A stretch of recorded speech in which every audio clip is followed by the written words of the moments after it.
Welcome, welcome. Hello there. Hello there. I should probably close out of the stream so I'm not hearing an echo. Or mute it. Either way. Yeah. I'll probably mute it. Alright, I got Tabletop Sim up. What's the game to join? Oh, I got your invite. Boom. So how much and or little do you know? Like, have you watched any tutorial videos or any gameplay vids?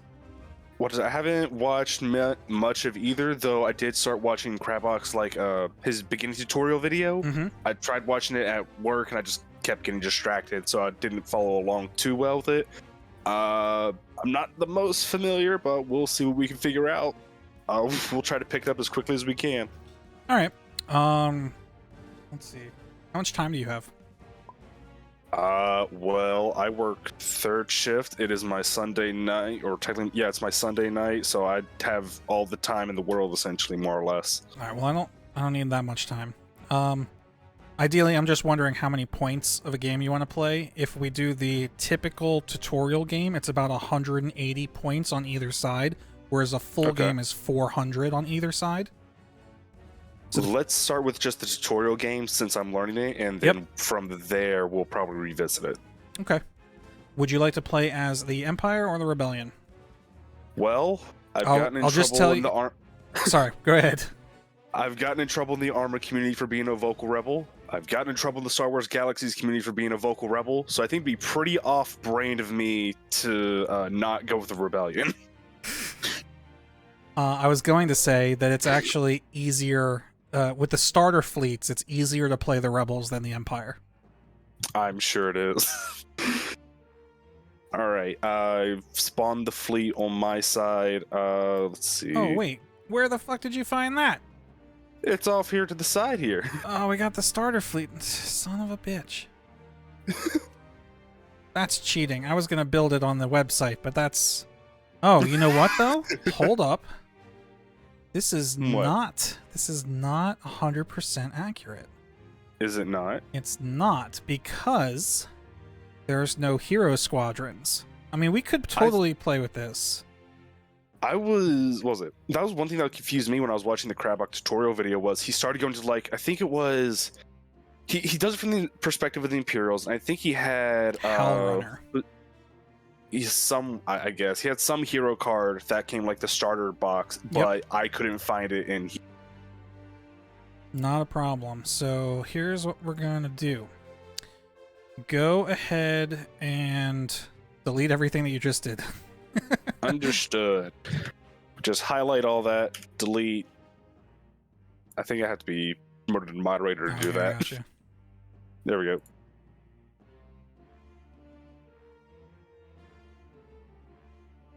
I'm gonna do the same thing over on my side. I mean, it's not a big deal that the hero units aren't there. It'd still be a good way to learn to play. However, I think this teaches you a little bit more strategy. Mm-hmm. So the ships are going to be the same. You're going to get a Nebula B frigate with General Dodonna on it. You're going to get a CR-90A. You're going to then get Luke Skywalker and 3 standard X-Wing squadrons. So what I'm going to do is I'm going to send you... Actually, I don't need to send you this shit, because... You can just, like, copy-paste it, and I should be able to, like, paste it in, shouldn't I? Yeah, so I can put it in here. Oh. And now if you click Parse at the bottom, and click Spawn in the bottom right, it should spawn that. Can you send it to me? Because on my end, it's just showing paste list here. I click parse and nothing happens. What if I do this? Oh. Can you click spawn? There we go. Yep. There we go. Okay. So let me rebuild the Empire fleet real quick. Go for it. No upgrades either. No commanders. Illegal lists. Well, no, there are no upgrades in the starter fleet. I mean, there are some that come with the starter box, like they're in there, but they don't. I don't think in the basic game, like the tutorial game, I don't think they have you use any. Okay, so I get a Victory 2 with Tarkin. I get Hal Runner and 5 standard TIE Fighter squads. That comes to 169 points, giggity. Nice. All right. So, honestly, the game is very simple. It's just a matter of the most confusing part of the game is knowing the order of operations. Yes, that's what I'm guessing is the difficult part. So, first things first, who goes first is based on point values. So my fleet is 169, your fleet is 180.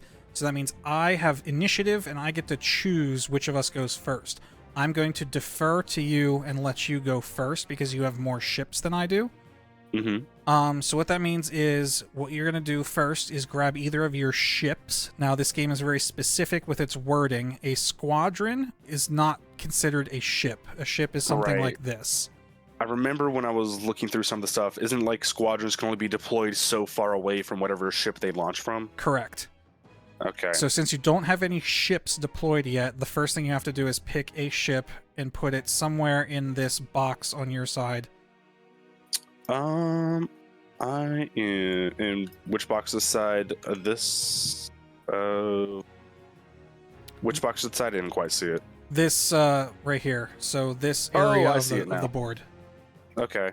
I'm going to go ahead and deploy the Nebula then. And you can rotate them. I've only seen people rotate them as far as 90 degrees, but I can't find a rule that says that that's as far as you can rotate it. But if you want to leave it facing straight on, you can. That's fine. I think I'm going to deploy this like right in the middle. I'm just put it right facing forward. Okay. So once you have it exactly where you want it, click the Spawn Shields button on there. So it put little shield dials on there. You'll notice the numbers on the shield dials. Let's go over the cards because did he talk about any of this stuff in the video? A little bit. I don't remember what all the little green symbols are, but I know those are basically ship defenses. I know this is the speed of the vehicle. So in first round, it would only move 1 tick. Was it on the second round? It only move 1 tick as well, or is that 2 ticks? So as far as the columns go, these are the different speeds. So speed 1, speed 2, speed 3, and speed 4. The fact that this has all the way up to 3 means that that's as fast as the ship can go, but it can't go 4. If you look at your Corvette, you can see the Corvette can go speed 4. Gotcha. Then the dashes indicate how many clicks of turning you get at each measurement on the ruler. Gotcha. So a Corvette moving speed 1 can make 2 clicks left or right when it moves. If it's moving at speed 2, it can move 1 click or 1 click left or right at the first measurement and then 2 on the second. So I'll for the Nebulon B, for example, if it were going speed 3, it could move, for its initial movement, it can move 1 forward, but it couldn't turn. Correct. On the second movement, it could rotate 1 tick, and then on the third movement, it could rotate 2 ticks. Yep, that's what this indicates. And what's cool about this module, these 2 M buttons are your movement buttons. So we're going to just demonstrate a movement here. Go ahead and click one of them. Doesn't matter which for now. Okay. So it makes the tool pop up. You have to... Clicking on these buttons is very delicate, so you have to zoom in real close to make sure you rotate your camera. So let's say you're moving at speed 3. Go ahead and hit the plus 2 more times. Once. Whoops. Oh, see? Exactly. I warned you. 2, 3. If you look, these green icons here actually are scripted to match these down here on the card. Let's see. So if you come back and look at your Nebulon B... I'm going to want to take 1 tick to the side, and I'll take 2 to that way. Yep. And now, see, if you were to click this middle one more to the left, go ahead and do that. See, it turns red. It tells you, hey, that's too many. Gotcha. But the big rule with this movement tool is that once you choose a way you want to go, your ship is not allowed to overlap this tool at the end of its movement. So the way you have this now, go ahead and click move on here. See how the ship's base is overlapping the tool? This is an illegal move. So Okay. click undo. It'll bring it back. Now click this M. What that does is shift the tool over to that side of the ship. Okay. Now I see click now. move. And now it's not overlapping the tool. Okay, so yeah, it's just the left maneuvering is to turn it to the left, right maneuvering is turn it to the right. And Exactly. if you go overlapping, it's an illegal move. Yep. Gotcha. Now, I'll show you something cool because you caught on to that very quickly, the whole moving left and moving right thing. Mhm. Let me spawn a dummy Corvette real quick. Ships, Rebellion, ship, CR90. Okay.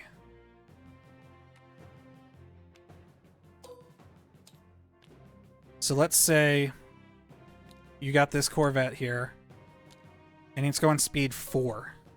Mm-hmm. So you can see it gets nothing on the first one, then 1, 1, and then 2.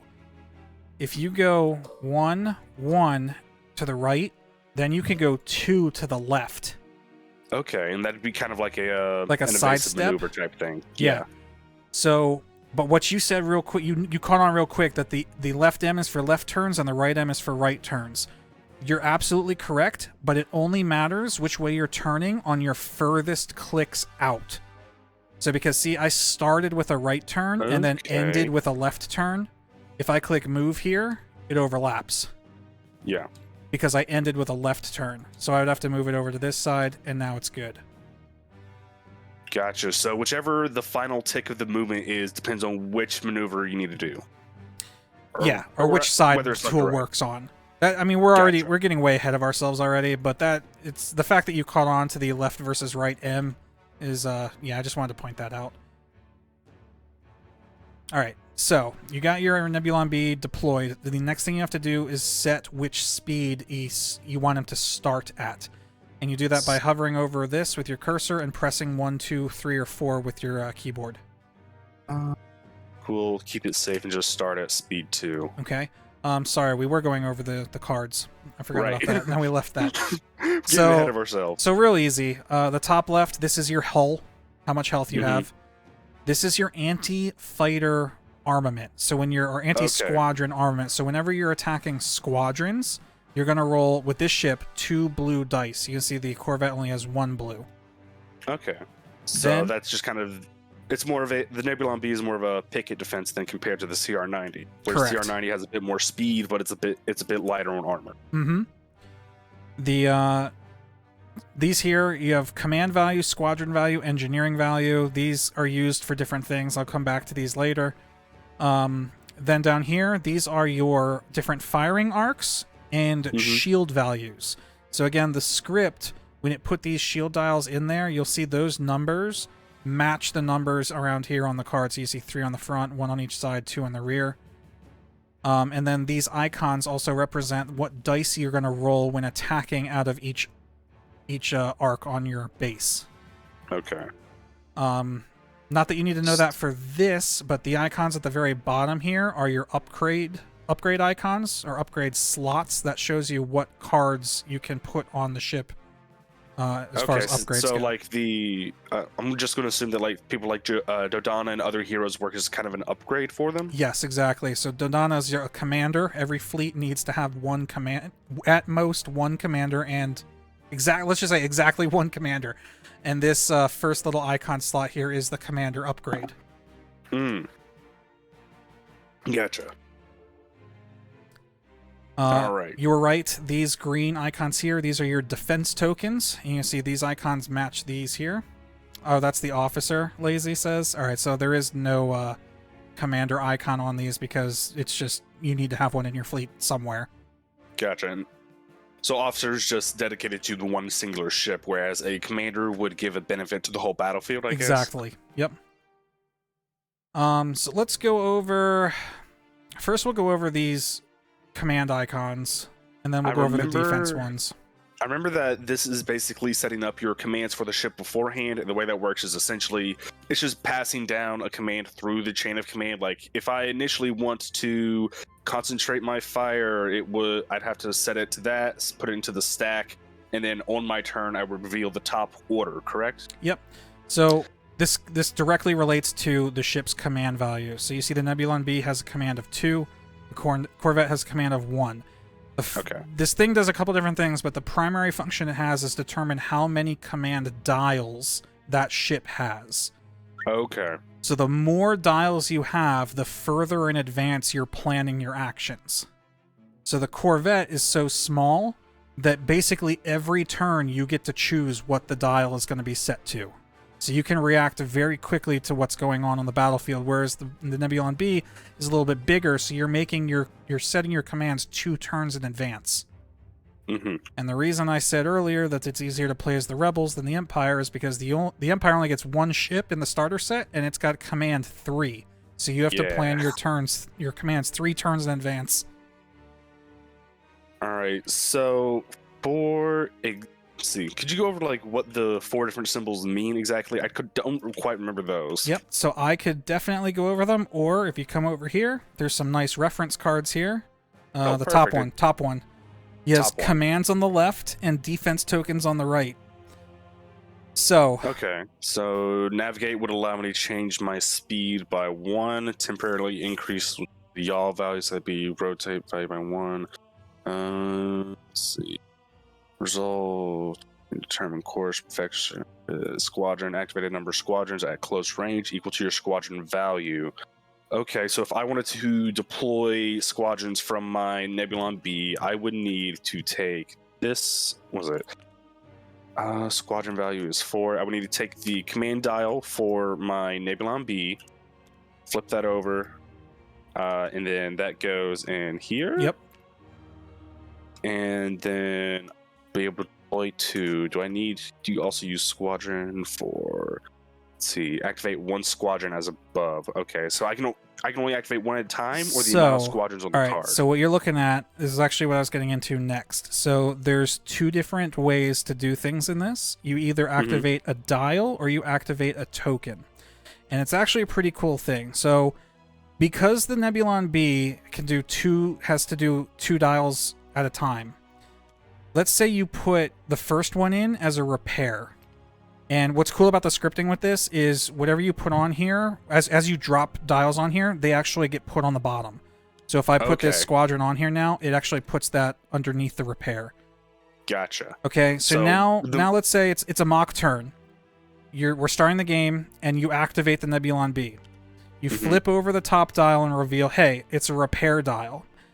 As soon as you flip that dial, you have to decide, are you going to spend this dial at some point this turn, or would you rather take a token? And you'll notice all of these things here have tokens next to them. Okay. So what you can say is, I don't want to use this right now, but instead I'm going to take a token. And basically all of these commands have 2 strengths, the dial strength and the token strength. The token is weaker, but you can save it and use it later. You could basically bank actions in advance to use them at a later time on a later turn for a lesser value. Right. So, for example, say I wanted to charge in with my Nebulon B, I could bank 2. Could I bank 2 of the same token, or can I only bank 1? Okay. So this is another thing that the command value is important for. So not only can you only have 1 of a type of token at a time, but the command value is how many total tokens you're allowed to bank. Gotcha. So the Corvette, even though it's quick and you get to choose your dial every turn, you can only bank 1 token at a time. Gotcha. Okay. So, for example, say I wanted to prepare, I don't know, maybe I'm just trying to get in close and then I know it's going to get destroyed or at least damaged. I would want to bank at least 1 repair token, and then that would be the end of my turn, and I can just kind of hold this repair in reserve for when it's needed. Yep. So look, it just wouldn't repair as much. Correct. So now that you understand that, hey, I can spend the dial, or I can save pass using the dial to get a token, come back and look at the reference card, because now you'll see the first description for each of those is the dial, and then beneath that it tells you the token. So if you do navigate, you can change your speed by 1 and temporarily increase 1 yaw value by 1. But if you take a nav token, that token can only be used later to change your speed, but not your yaw. Okay, and then was it for larger ships like the Nebula B? I would need to, I guess, schedule and navigate in order for it to move. No, so ships will move at their whatever speed they're going as you activate them. Okay. This will, I mean, trust me, this will all make more sense as soon as we start playing. Oh, I'm sure but it will. you do need to have a basic idea of the 4 different commands, so you know at least know what you want to set. So the squadron, if you use a squadron dial, like if you flip over the squadron icon, it says activate a number of squadrons at close to medium range equal to your squadron value. So if you look, the Nebula B has a squadron value of 2.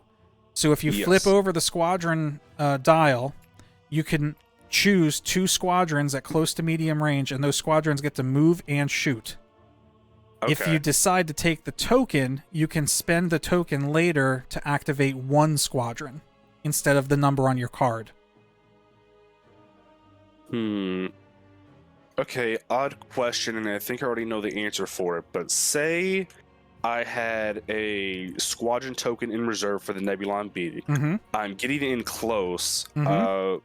On my turn, if I flip over my command token, my dial, and it sets a squadron, I could deploy 2 X-Wings from it because that is my squadron value. But would it be at all possible to cheese it and spawn a 3rd squadron if I also use my token that round? 100%. Yep, it's the effect's stacked. Possible? Yep, the effect's stacked. Okay. I'm already getting ideas for like drive-by fighter fleets. So you said a couple times now deploy the squadrons. You don't actually, so the squadrons, there is a card actually that lets you do this. But with the way this works now is squadrons deploy at the start of the game with your ships. Okay. So the squadrons are going to start on the board. Now, you can do this drive-by fighter squadron thing in the future. There is a card that lets you keep squadrons in reserve and then drop them mid-game. You can absolutely do that, but it's without that upgrade card, that's not how it works. Okay, so Squadron Commands are then to actually... So where... Right, let me see. Where does this anywhere talk about... Nowhere on here does it talk about the phases. Let me find in the book where the actual, like, phases of each turn is, because I think that'll help you tremendously if I can find that. I think that's the Clone Wars one you're looking at. Yeah, they don't have the basic one in here. It's basically the same. Alright. Okay, so the first thing of every turn is the command phase. This is where you set your dials based on your command value. Here's basically a rundown of what each of these do.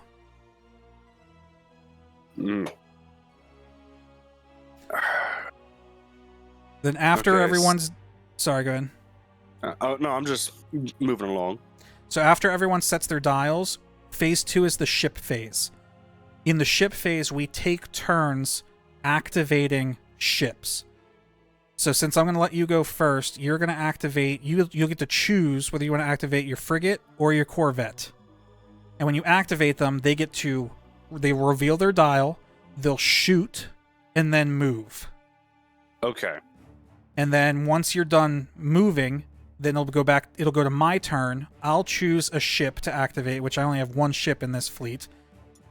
I'll shoot, or I'll reveal the dial, then I'll shoot, then I'll move. Then it'll go back to you. You'll do whichever of the 2 ships you didn't activate the first time. Reveal the dial, shoot, move.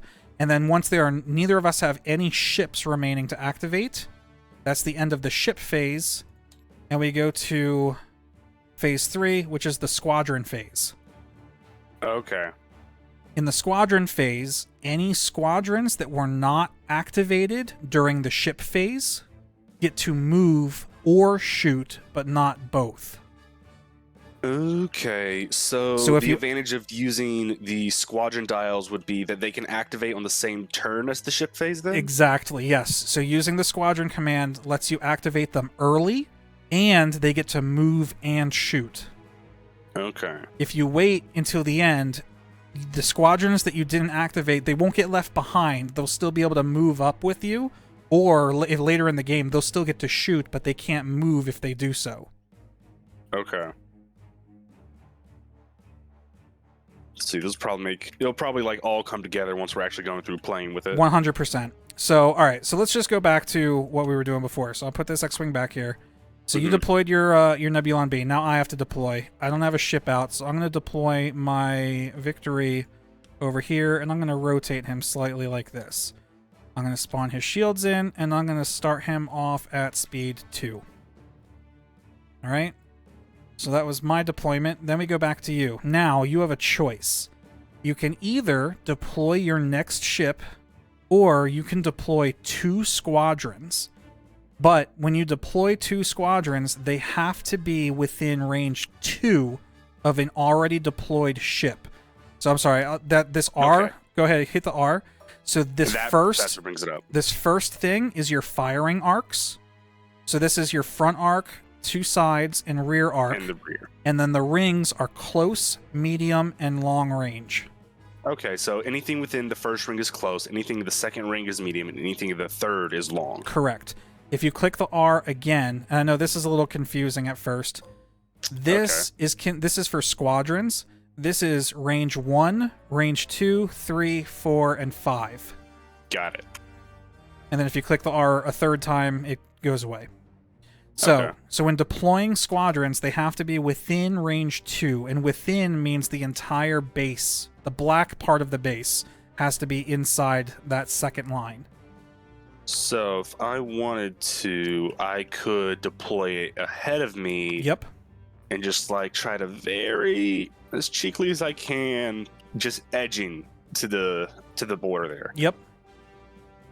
Okay. And if, like I said, if you choose to do squadrons, which I think is smart, ideally you don't want to put all your ships out first, because then your opponent can deploy their ships in optimal positions to counter you.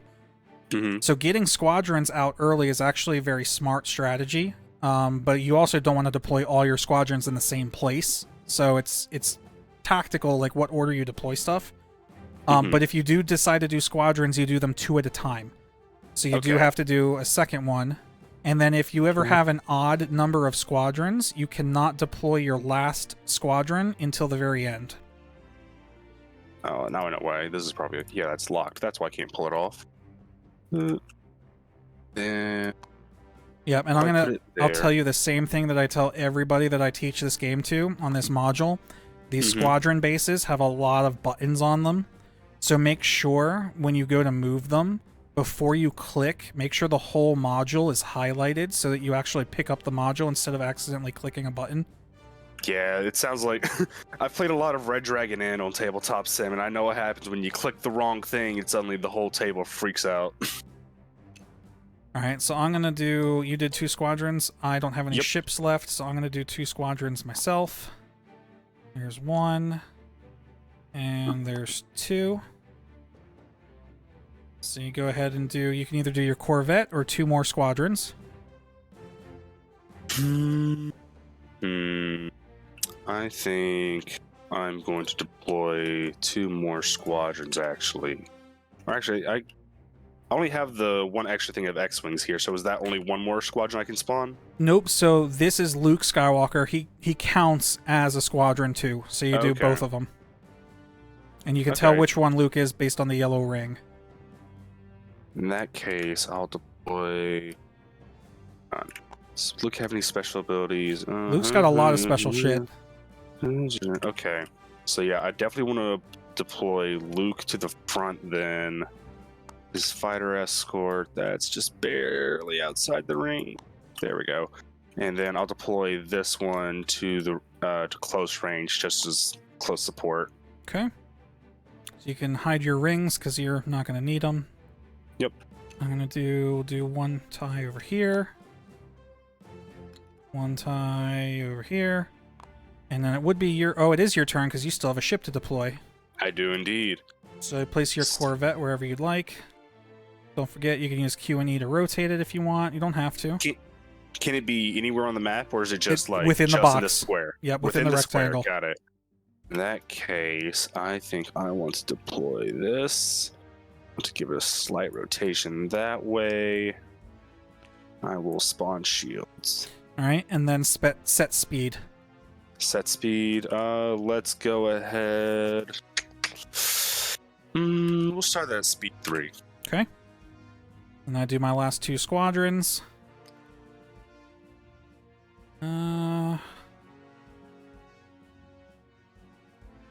just stick them over here. And we'll do Hell Runner up this way. Oops. Yeah, again, pretty obvious, but bases have to be flat on the surface. And that's it. So now everything is deployed. We go to the turn 1's command step, which is where we set our dials. Okay. If you have questions, ask. Don't forget to get the reference card over here. I'm sure it won't all make sense reading it on the first game, but it'll make much more sense after like 2 or 3 turns. So where is this? I want to set that to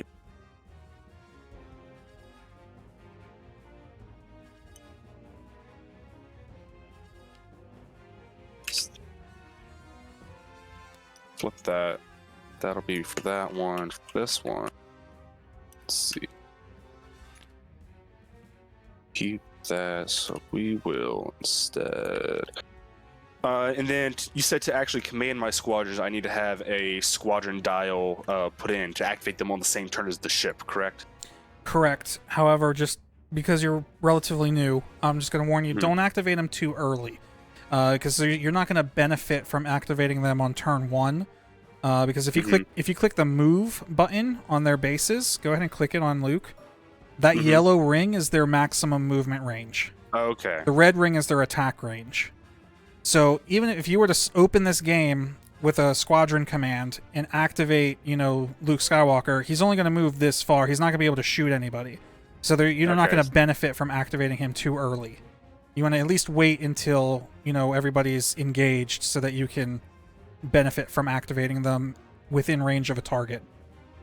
One question. So say most of my X-Wings, of course, deployed from my Nebula B, and they're near my Nebula B. But if I were to use a squadron command from my CR90 over here, would I still be able to use that to move or activate one of my squadrons? So if we look over at the reference card, squadron, activate a number of squadrons at close to medium range. Medium range. Okay. So pull up the Corvettes, close range, medium range. They would have to be within that. So they're out of range of that. Okay. Yep. For now, but in 2 or 3 turns, when everybody kind of converges in the middle of the map, you could absolutely use the Corvette to activate them. Gotcha. Okay. In that case, but that's what's nice about the Corvette only having a command of 1. Since you're going to be setting that dial every turn, you can check.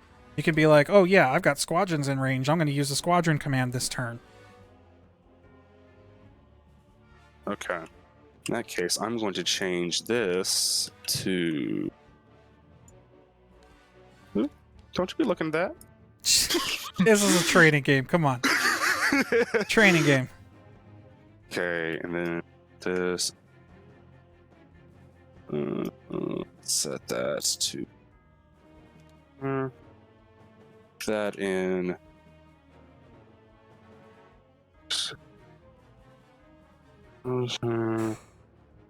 Then I want to have... We'll set this to that. Put that in there. Okay, my commands are set. All right. So turn 1, I deferred first player to you, which means you're going to go first every turn. So you're going to choose which ship do you want to activate, the frigate or the Corvette? I'm going to activate the frigate first. Okay, so go ahead and take the top dial off the frigate stack and flip it over. It is a nav dial. So the first thing you have to decide is, are you going to spend this dial at some point this turn, or do you want to just take a token and bank it for later? I'm going to go ahead and use it now. Okay, so nothing happens. The navigate command doesn't activate. You don't move until the end of this activation. So this is just marking that the Nebula B has navigate ready for when the ship phase actually begins. Yep. Okay. So the next thing you would do is spend any tokens that you have banked up, but you don't have any. Not have. So you're gonna hit. The next thing you do is shoot. So go ahead and press the R once. Obviously, you're not in range of anything to shoot. So press it twice more to get rid of it, and now you move at your current speed. So you're going speed 2. So I need...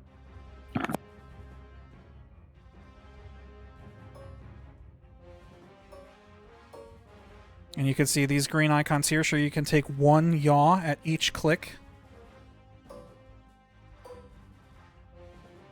And I can tell you right now, if that's what you're doing, you're going to overlap these, which is okay. But what I'm going to say is to do that, we usually, if you can tell you're going to overlap something, we move it out of the way like this. And it keeps the white base so we can see where it was. Yep. Okay. So go ahead. If that's what you want to do, hit move. We can confirm, yes, it's overlapped. And when a ship overlaps a squadron in this game, the squadron is displaced, and the other player gets to choose where the squadron is displaced to, as long as it's touching that ship's base. Okay. So go ahead and click done on your movement tool to get rid of that. And then you can decide where that goes. And then I'm going to put Luke Skywalker back here on this corner, like that. All right. Real quick, if you would just give me a moment, I need to move my car. I'll be back in less than 5 minutes. That's fine. I'll go grab a drink too. Okay. We will be right back, people.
Alright, I'm back.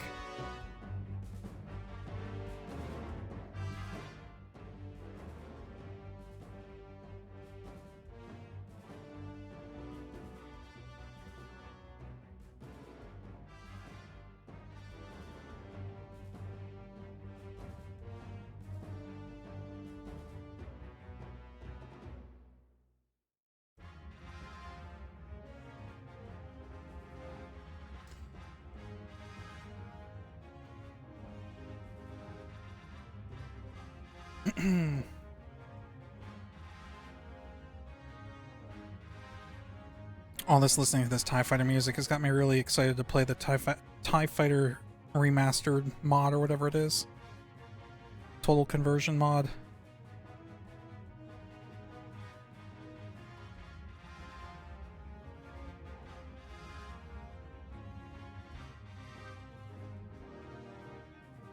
I don't know why Tabletop Simulator's like point of rotation is like up here. It really bothers me.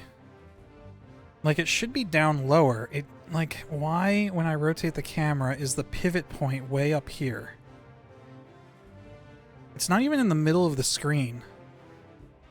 It makes it really difficult to, like, zoom in on things and then rotate around them. Hello there. Hey. Okay, so where were we? You just moved.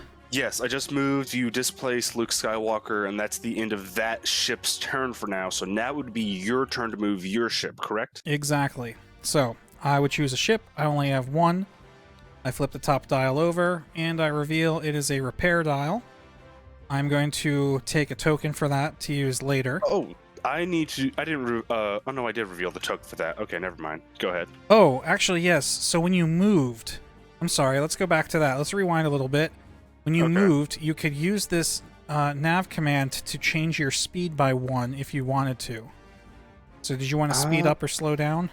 I wanted to speed up, actually. Okay, so what's cool about this is the module actually remembers your positioning.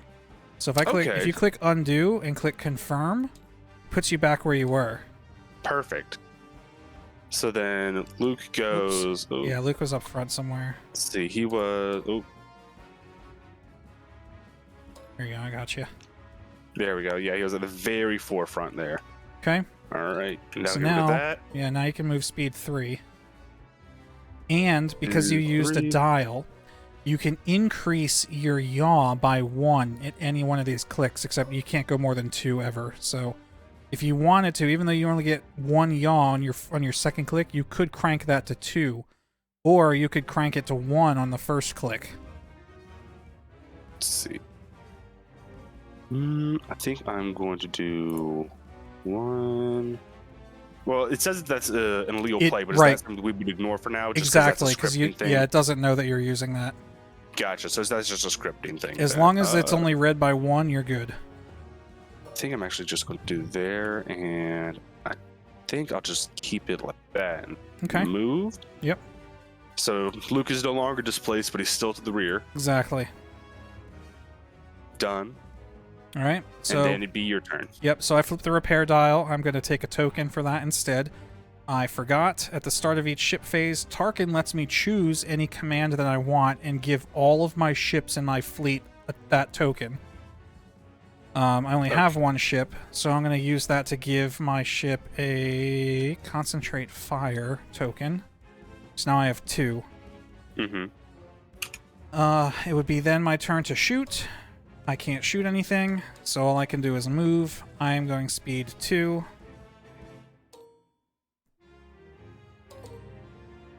And yeah, I'm just going to move straight ahead.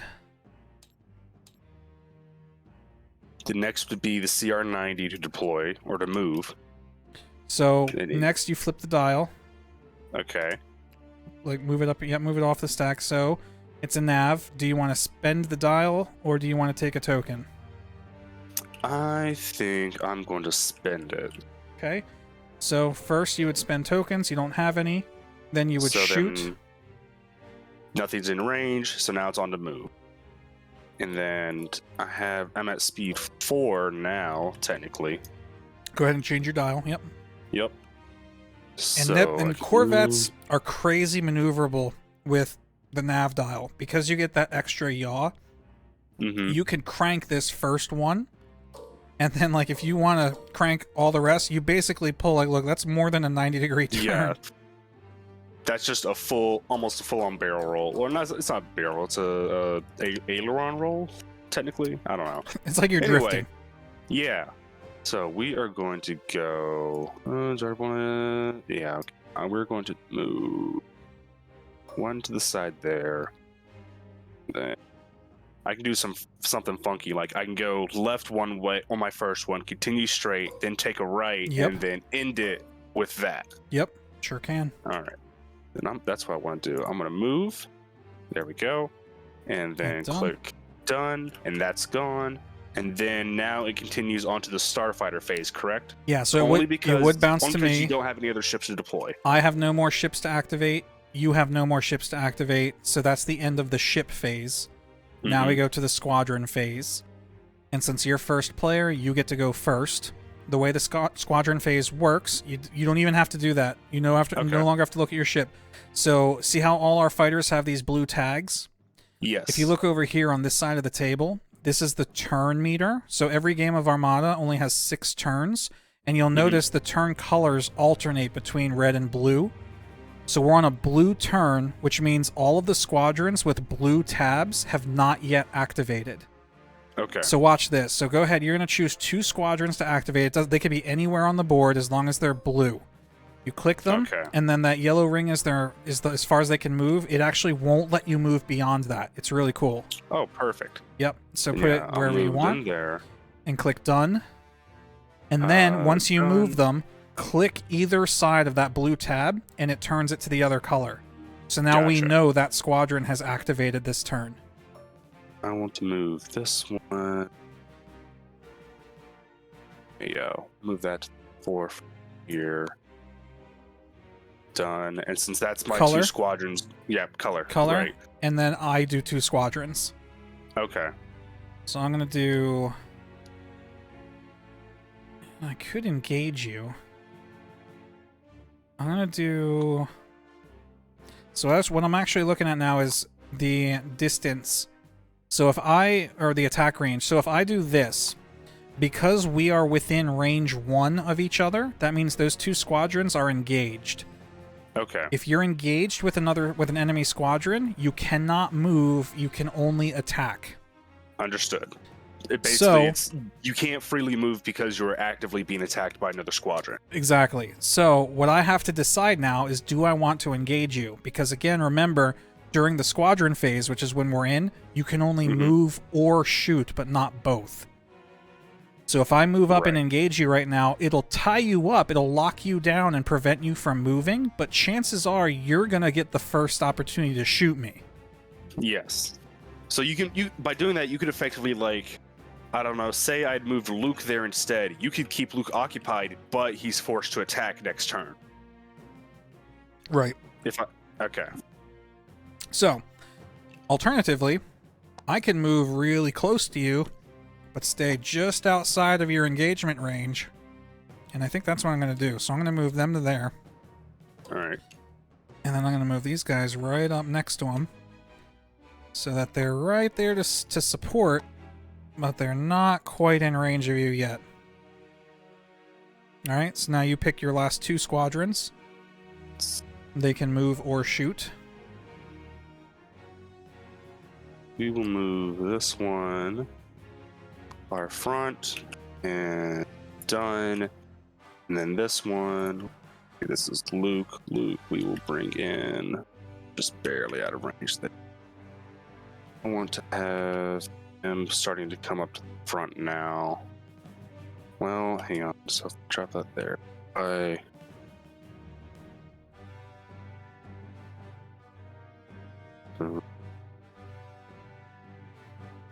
Okay, so I don't want that to do that, so I'm going to move him actually. And keep in mind, you don't have to move all the way to the edge of your movement range either. Yeah, I'm just trying to like get maximum movement for now. Yeah, I'll just drop him there for now, and click done. I forgot to turn this one to orange, and this one will go orange as well. Yep. So then it's back to me to move 2. Yep. I'll move this guy to here. I'll move this guy to here. Then it would go back to you. You don't have any squadrons left, so it just comes back to me, and I just basically keep going until I've got no squadrons left to activate. Gotcha. I'm going to put Howl Runner just in range of my own TIE fighters, but hanging back. And the reason I'm going to do that is because you come down here and look at her card, she has a special ability that says, while another friendly squadron with swarm at distance 1 attacking a squadron... Wait. Is attacking a squadron, it may add a blue die to its attack pool. And if you look at TIE fighters, they have the keyword swarm. So basically, Howl Runner buffs other TIE fighter squadrons. So I want to keep her in range of my own guys, but out of range of you.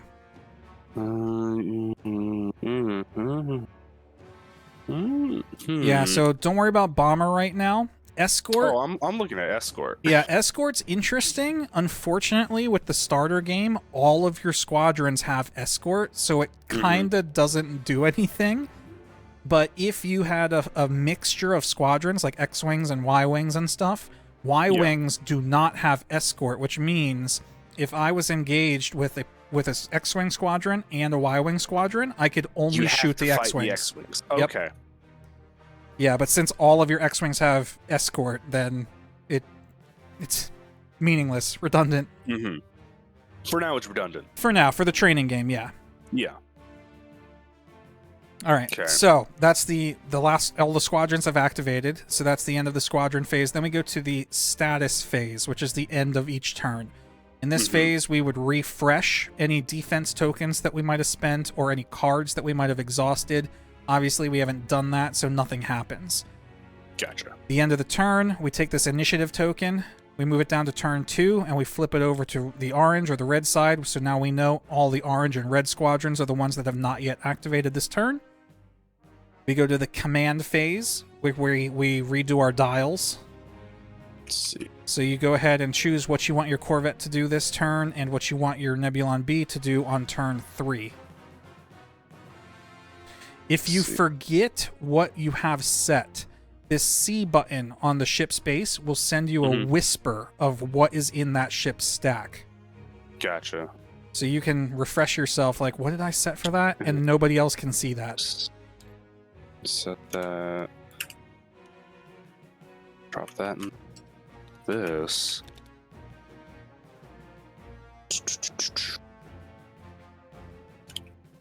Okay, so that. Drop there. Okay, command set. All right, you're first player, so you get to go. You can choose either ship. You do not have to activate them in the same order each turn. So you could do your Nebulon B first this time if you want, or that's what you did last time anyway, so it doesn't matter. Whatever you want. I think I'm actually going to activate... Let's see.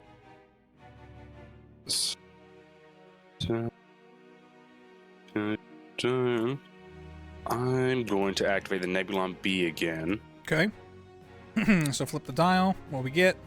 Repair. I'm going to take the token for it. Okay. Hold that in reserve. Now the Nebulon B moves, correct? Shoots first. Shoots first, right. Yep, so R.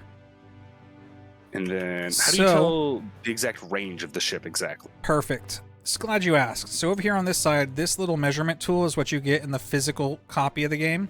Mm-hmm. If I lay this down, right up against your base, you'll notice that the little lines on the measurement tool match the white arcs on here.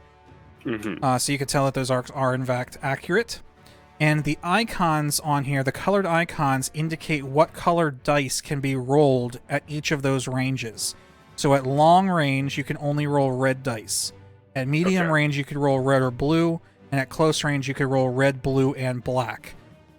And do all frigates and capital ships like this always have this exact same range band, or do other ships have like a better range than others? No. So this tool is the same for every ship. So long range for one ship will always be the same as another ship. What changes is the configuration of the arcs, the lines on here. So like if you look at my Star Destroyer, I have a much wider front arc than your frigate does. Understood. But my long range is the same distance as your long range.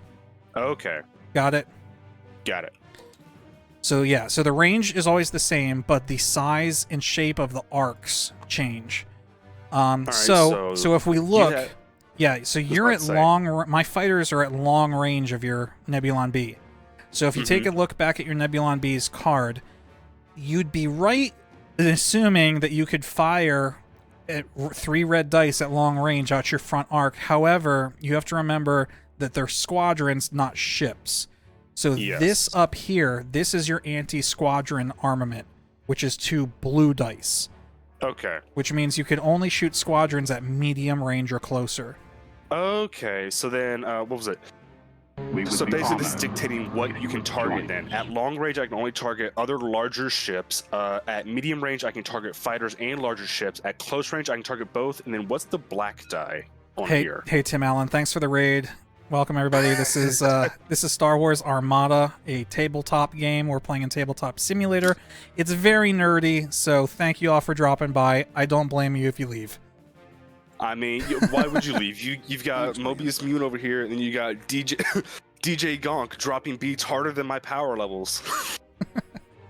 So not exactly what you were just saying. Okay. So the color of the dice have nothing to do with what type of target you're shooting. It's strictly the range.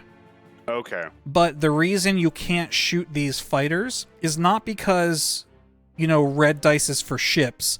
It's because the Nebula B's anti-fighter armament is only 2 blue dice. If one of these was red, then you could shoot them. Okay.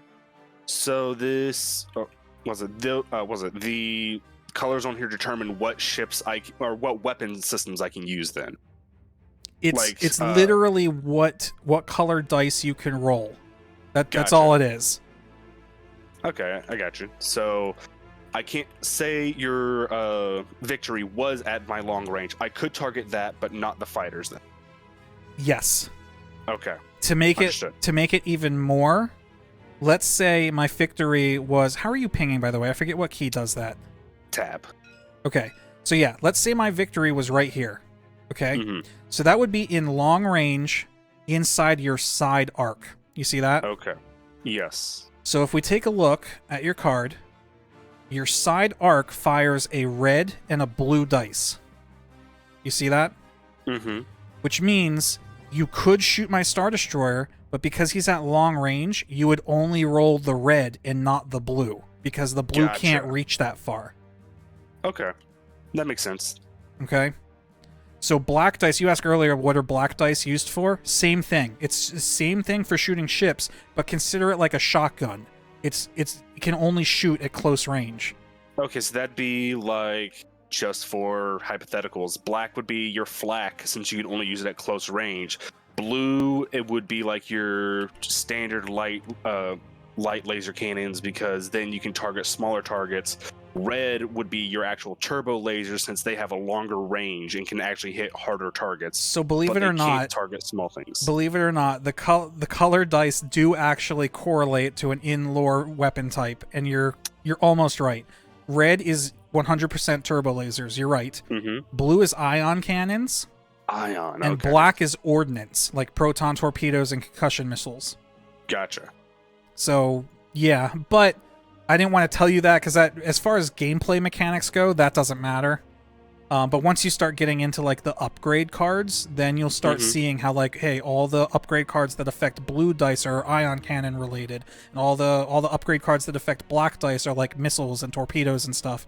So gotcha. Okay, so that's just like, I can only use my actual ordnance if I get in really close. At medium range, I can activate ion cannons and any cards related to them. And up to long range, I can activate like turbo lasers and any relevant cards. Correct. Gotcha. All right, so I'm going to get rid of this tool because we don't really need it. Nothing's in range. Nothing's so we in can range. Get rid of Yep. So now you move on to moving. Okay. So you're going speed 3. Let's see. You didn't use a nav, so you can't take any extra yaw reduce speed. or reduce speed. Correct. I'm going 2, 3. Going speed 3. I think I actually want to start. Let's see. I'm just gonna take a quick look-see here. So you're allowed to pre-measure attack range, but what you're not allowed to do is pre-measure movement range. So you would not be able to like whip out the movement tool on your Corvette and see, I wonder what it looks like if I make this turn, until it's actually that ship's turn to move. Okay, so I wouldn't be able to like pre-plan. Well, I can pre-plan in my mind, but I can't actually physically measure where it's going to move. Right. Okay. But as far as these firing arcs, you're allowed to pull these up from your ships or your opponent's ships at any time. Understood. There. Thing.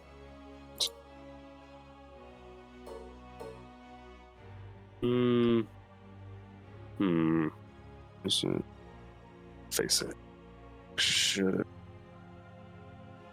So instead, I want to. Okay, that's full forward. I want to take a turn there. Oh, 2 turns there. And then move. Whoops. Wrong button. Move.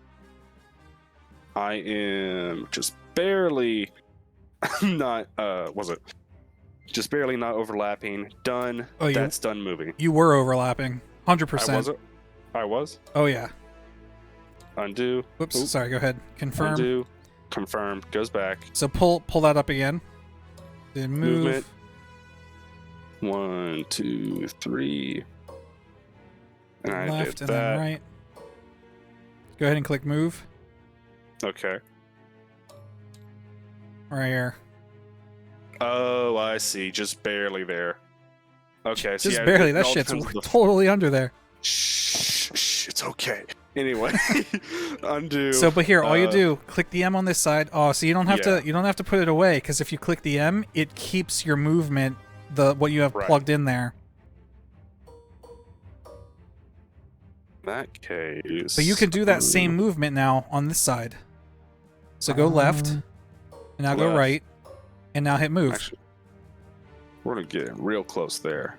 Probably not the best idea, but here we are now. And then done. All right, so that has moved. Now it goes on to your turn to move a ship, correct? Yep. So I reveal my dial. Squadron command. So I am going to use that. So what that means is I get to, we look at the reference card, activate a number of squadrons at close to medium range equal to your squadron value. Those squadrons can move and attack. All right. So the squadron value... Yep, go ahead. These squadrons can move, and so can your hero. Yep. But these two over here cannot because they're at long range. Understood. So my squadron value on the card is 3. So I can activate up to 3 of these guys, have them move and shoot. Mm-hmm. So what I'm going to do is... so they get, since you're using the squadron command on your turn, they can do both, but otherwise they can only do one or the other. Yes. Okay, understood. So I'm going to move Hal Runner actually up to here and put her in range of these X-Wings. So they can only attack her. So she... Well, yeah, yeah. she's going to attack them. So if I come down here and look at her card, the values on here, the first value, that 4, is the movement speed, which is already programmed into the module. Yeah, that's already been programmed into the module. The next number is the health. her armor. Yep. And then the third symbol, the blue one, is for how many damage dice she can roll. Against starfighters. Yes, against starfighters specifically. And then the fourth one is how many dice she rolls against ships. Gotcha. So if she were to attack your corvette or your frigate, she would only roll 1 blue instead of 3. Okay. So since you are engaging fighters and attacking, you would roll 3 blue dice. However, Yep. you also have swarm while engaged. While attacking a squadron, engaged with another squadron. Okay, so you could re-roll 1 die if you wanted. I actually can't, because I'm attacking these X-Wings, and they are not engaged with another squadron. Not yet. Okay, so that swarm ability would only activate depending on what the target is engaged with. Correct. And you'll see why I moved her first in a moment. So let me resolve her action. So she's going to attack you with 3 blue dice.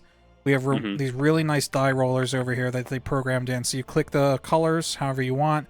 Click roll a couple times to kind of juggle them in the air for a little bit. And it actually totals the face values. So this is hits, crits, and accuracies. Okay. When fighters, or whenever you're attacking fighters, the only faces that matter are hits. So crits are just as bad, or just as good as misses when attacking fighters. So really, Hal Runner got 1 hit. She can't re-roll anything. So all you do is hit the little minus button on the base there, and that brings their health down to 4. Understood. All right, so that was 1 activation. I toggled her slider to blue so that we know she activated. I get to do 3. So my next one, I'm going to activate these guys. And then I'm going to put them here so that they are also engaged with those X-Wings. Now, if we look at the TIE Fighter card, it has Swarm. While attacking a squadron engaged with another squadron, you may reroll 1 die. Okay. And I they're see what you're now doing they're attacking the X-Wings that are already engaged with Howl Runner, so they get to re-roll a die. In addition to that, Howl Runner, again, we read this earlier, says, while another friendly squadron with Swarm at distance 1 is attacking a squadron, it may add a blue die to its attack pool. So now you can increase that from 3 dice to 4 dice, and you can re-roll at least 1 for now. Yep. You got it. Well, that just seems rude. So I'm going to re-roll the crit. And it doesn't matter. So 2 hits. That's all that counts. So take them down from 4 to 2. And I'm going to... I was going to say you're being quite rude. I mean, they're just out here to have a good time. Repeat the same exact thing with these ones. Just move them in a little bit. And they get to do 4 blue and re-roll 1. Oh no. Come on, tell me I can finish them off. Nope. 1 hit. So they survive just barely. That hurt. That hurt.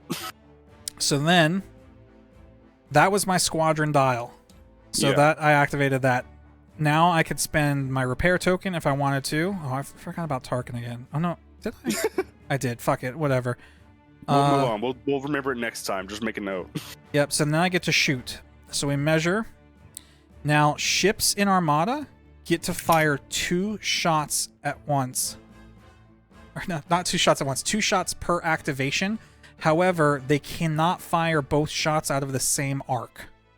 Okay, so you can only do one fire forward. However, you could do 2 to the sides, or 1 forward and 1 to the left. Correct.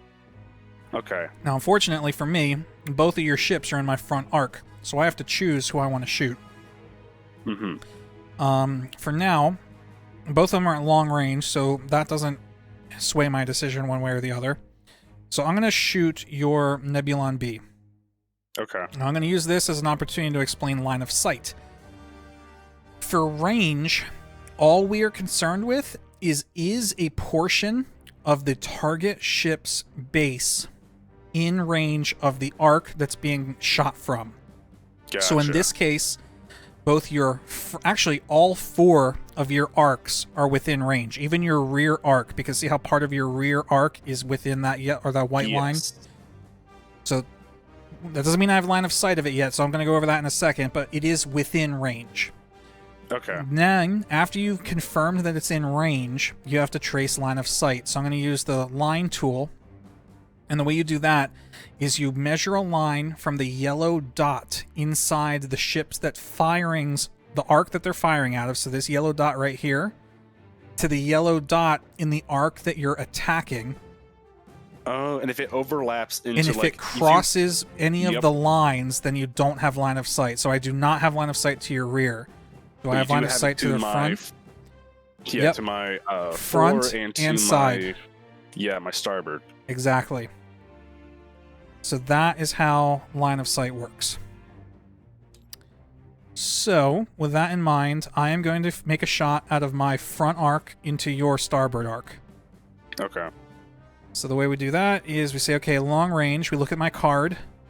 The Star Destroyer's front arc fires 3 red and 3 blue. However, since you're at long range, the blue can't reach. So I only fire 3 red. Yep. I'll go ahead and roll those 3 red. Okay, so I get 2 hits and an accuracy. Now I have stored here a concentrate fire token. If I wanted to use this right now, I could discard this to re-roll a die. But I'm actually kind of satisfied with this, so I'm going to keep that. You see where it says that concentrate fire at the very bottom token? You may re-roll 1 attack die. Yep. All right, so I'm good with this. So 2 hits and an accuracy. Well, what does the accuracy do? So now I come over and look at your stuff. I attacked your frigate. You now have the opportunity to spend defense tokens. And the defense tokens do different things. However, since I rolled an accuracy, I get to tell you cannot use, in this case, I'm going to say your evade. Basically, accuracies cancel out defense tokens. Gotcha. That's what I was about to say. Accuracy is basically no matter what, even if I had deployed the evade, just in a hypothetical, say I had actually deployed the evade, since you had the accuracy, you would still hit it even if I did evade, is how it technically would work in in universe, more or less. I suppose. The difference is you're not going to use it, because when you use these things, it actually you things happen. But what the accuracy tells you, you just straight up cannot use it. It's not if you use it, it doesn't do anything. It's you can't use it, period. Understood. I understand it's a very fine difference, but it is an important one. I gotcha. So that right now, use my evade. Yep, so, so that go ahead and just flip. No, to negate so it? that's the difference. You leave it alone. Nothing happens with it. It doesn't go anywhere. It doesn't exhaust itself. It's just you cannot touch it for this attack. Gotcha. So what that leaves you with is brace. Now you have 2 braces, but you can only use 1 of any defense token per attack. So you couldn't use them both in the same attack. If we look at the top card, braces it's really simple. Damage is totaled, reduce the total damage to half, rounded up. Very basic. So you're taking 2 damage.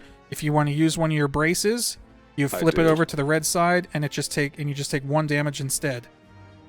All right. And then where would we denote that I took 1 damage? So see this little shield dial that's at 1? Hover your cursor over it and press either 7, 8, or 9 on your keyboard, and that puts it to 0. Okay. And the reason it works that way is because 6 is the highest value a shield can go to, so anything higher than that just turns it to 0. Gotcha. So now that has no shield, and what was it? If you were to attack it again, it would deal actual hull damage rather than shields. Correct. Okay. Understood.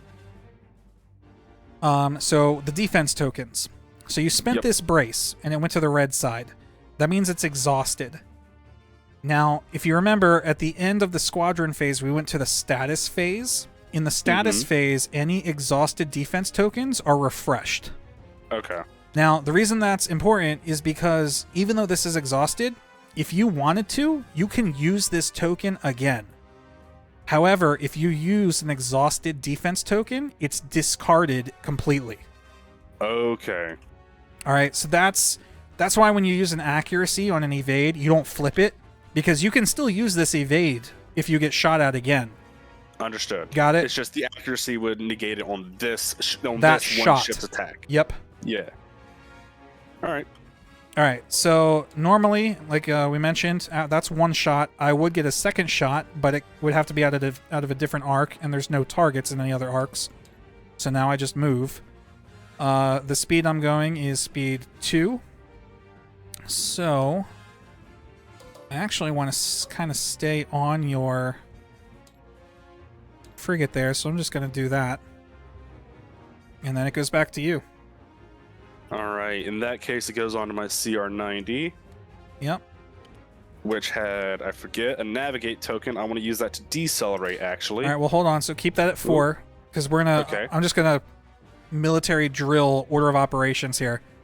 So first, you flip the dial. Are you going to spend that dial, or are you going to take a token? I want to spend it. Okay. We spend that on when we're moving. So next, you would spend tokens. Don't have any. Next, you shoot. So hit the R. So then range. And now, I get to explain something that I haven't told you yet. When you make an anti-squadron attack with your anti-squadron die, for which the Corvette is 1 blue, you actually, it is a flak attack, and you get to attack every squadron within range within that arc. I love it. So, you get to make 2 shots.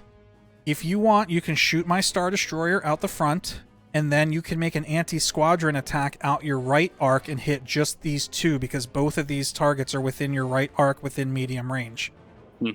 If you want, you could also do anti-squadron out the front and hit all 4 of these, and then anti-squadron out the right and hit these 2 again. I'm not saying that's a good idea. I'm just telling you what your options are. You know, I think I'm going to actually go with the second option, where I'm going to attack these 3 at the 4 and then these 2 at my starboard. So it's actually all 4 out the front, because even this one is in. Yep. Okay. So all 4 at the front, and then I can hit these 2 again, essentially. Yep. Okay, so that would be 1 blue die for the CR90. Yep. So you're going to do it once. You do actually roll independently for each target. So Let's start like closest, I was and about then to say closest. yeah, something And like then that. So 1 blue for the close one. That doesn't do anything. So alright, next, so then do you want to do the one that hasn't activated yet, or the one that has? I want to do the one that has not activated yet. Okay. That's a hit. Alright. So that one That's goes one down hit. to 2. Do you want to do Hal Runner, or do you want to do the regular TIE Squadron? Let's start focusing on Hal. Okay. Another hit. That's a hit. Now, she does have defense tokens just like the ships do. So Ace Squadrons do. This is a token you haven't seen yet called Scatter. Scatter is the best token in the game. Just Cancel straight all up attack dice. cancel everything. So she's going to scatter and take no damage. Okay. Then it's just this last one that's all the way at the very edge here. Yep. Nothing. Okay. All right, then you can do your second shot out the right side. So then, let's see, still only one. We'll start target at the one at the rear, the one that has not activated. Okay. Nothing. No, and then almost. the other. All right, other one. Hit. Another hit. Boom. There you go. All right. Could have been better, but Now- not terrible. Yeah, and now that has resolved, it goes on to movement, correct? Correct. And now that we're moving, you can go ahead and pull up your movement tool and decide. You're currently at speed 4. You also, so you can change your speed down to 3, and don't forget you also get an extra yaw anywhere you want. Yep. So I want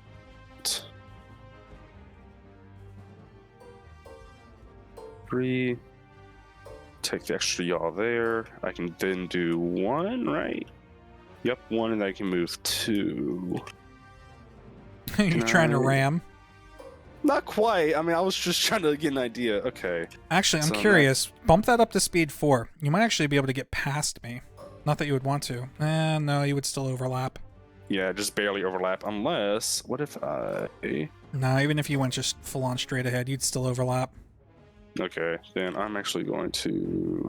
done that. We're just going to go over here because it got a Now little messy. you can ram in this game. If you ram, your ship gets bounced back until it's no longer overlapping, and then both ships take a damage to their hull. Okay.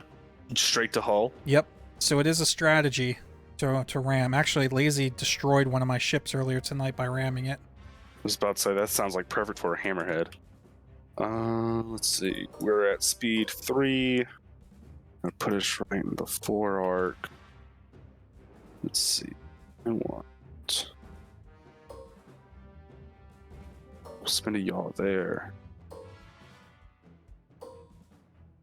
That would Yeah, actually be to the right. Yep. That'd be overlapping in that case, wouldn't it? Nope. No? Oh, Nope. right, because I land on this side of it. Yep. So then I want to move. So now that is there. And then I think I'm happy with it being there. So we will click done. Oh, Say move again. yep. Move and then done. Cool. Just getting right in there waiting for me to run into you. I like it. All right, so we go to the squadron phase. You're still first player. You'll always be first player, so you get to go first. Alright. You get to choose any 2 squadrons, and you get to move or shoot. I'll tell you right now, you're This one can only shoot. you can only shoot, and since it only has 1 health left, well, I guess it doesn't matter if you do it first or last because these guys have already activated, so they can't shoot Yeah. again. So I'm actually going to go ahead and target. I'm going to send these in to hit this squadron at Good the choice. front. Good choice. So then that would just be. So what is this? toggle your color so we know which one you're activating. There you go. Activating this one. According to the card, it's 4 blue. Yep. So then 1, 2, 3. Oh, there we go.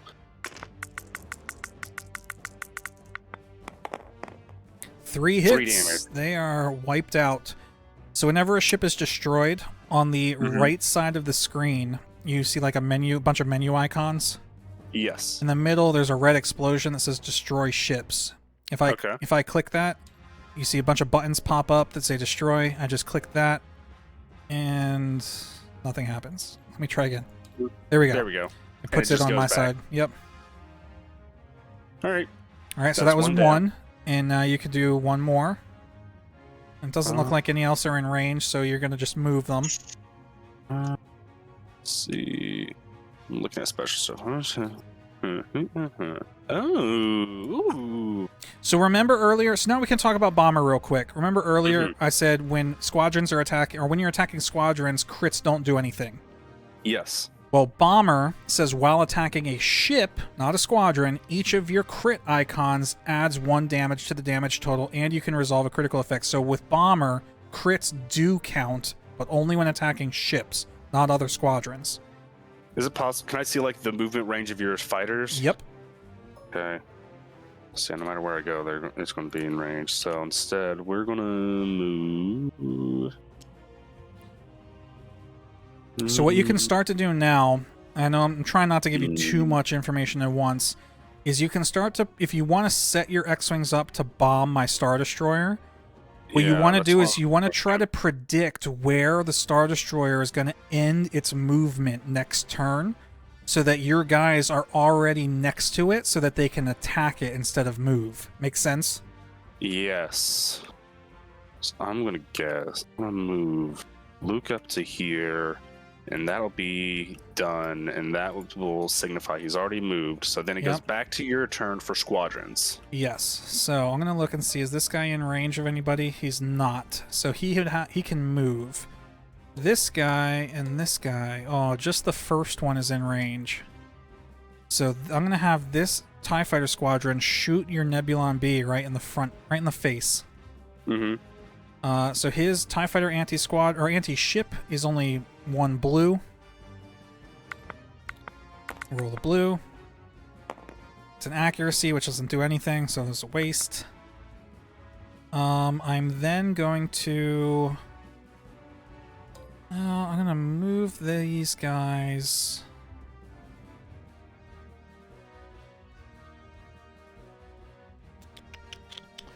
I'm actually going to move them not that far. I'm going to move them to here and hope that I can encounter one of your ships next turn.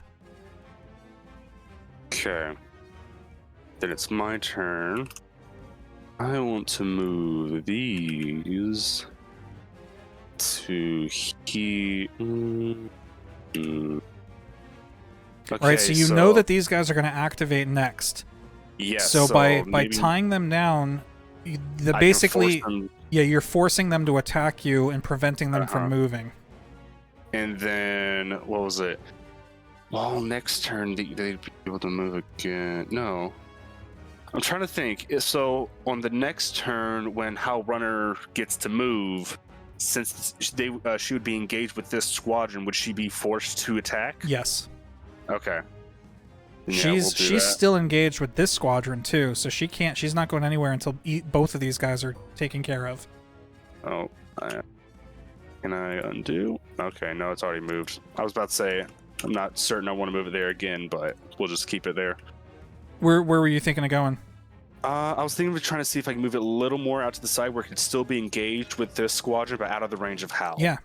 I don't remember where the ring was, but let's say like that. Yeah, so I could do that. I'm just not. It started off somewhere in the back here, so I'm not sure if it's still within range or not. That's fine. If you want to go there, I'll allow it. Yeah. Because just to explain, when we measure range here, the tabs don't count. It's only the black base. Yep. Okay.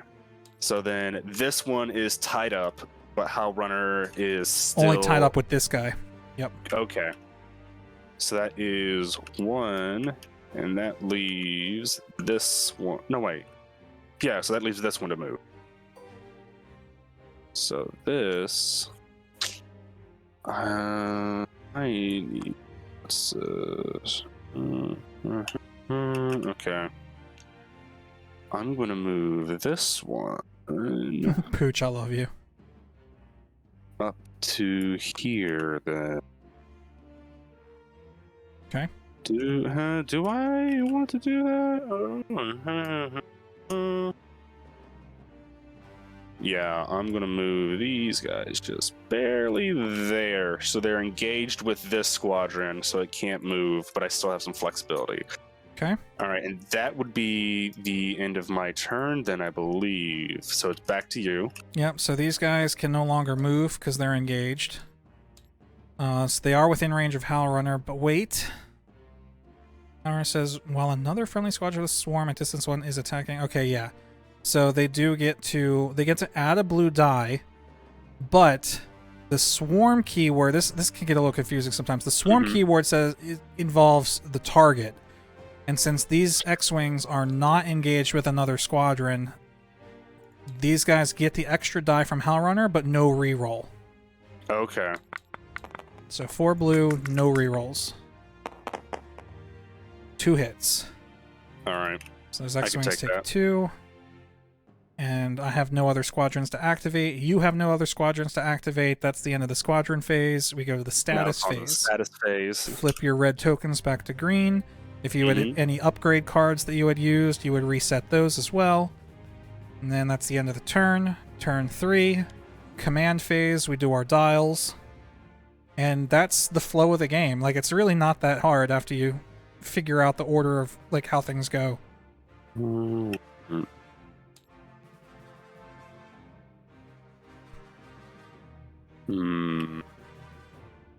are going to flip that. Do that. Set. Is it?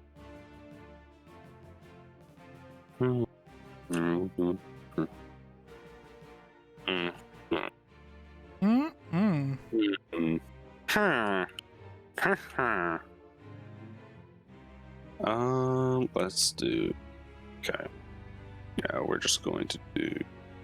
Flip that. Send that to that, and we will put that in there. Okay, I'm set. All right, you're first. All right. First things first. First things first, there is a 100% chance your Corvette's getting rammed if you don't activate it first. Yeah, I was about to say, I am going to activate it first. So, flip the command token then. I have a squadron. Hang on. Before you activate it first, also consider that if you don't move your frigate, it is going to eat another frontal attack to its unshielded right side. So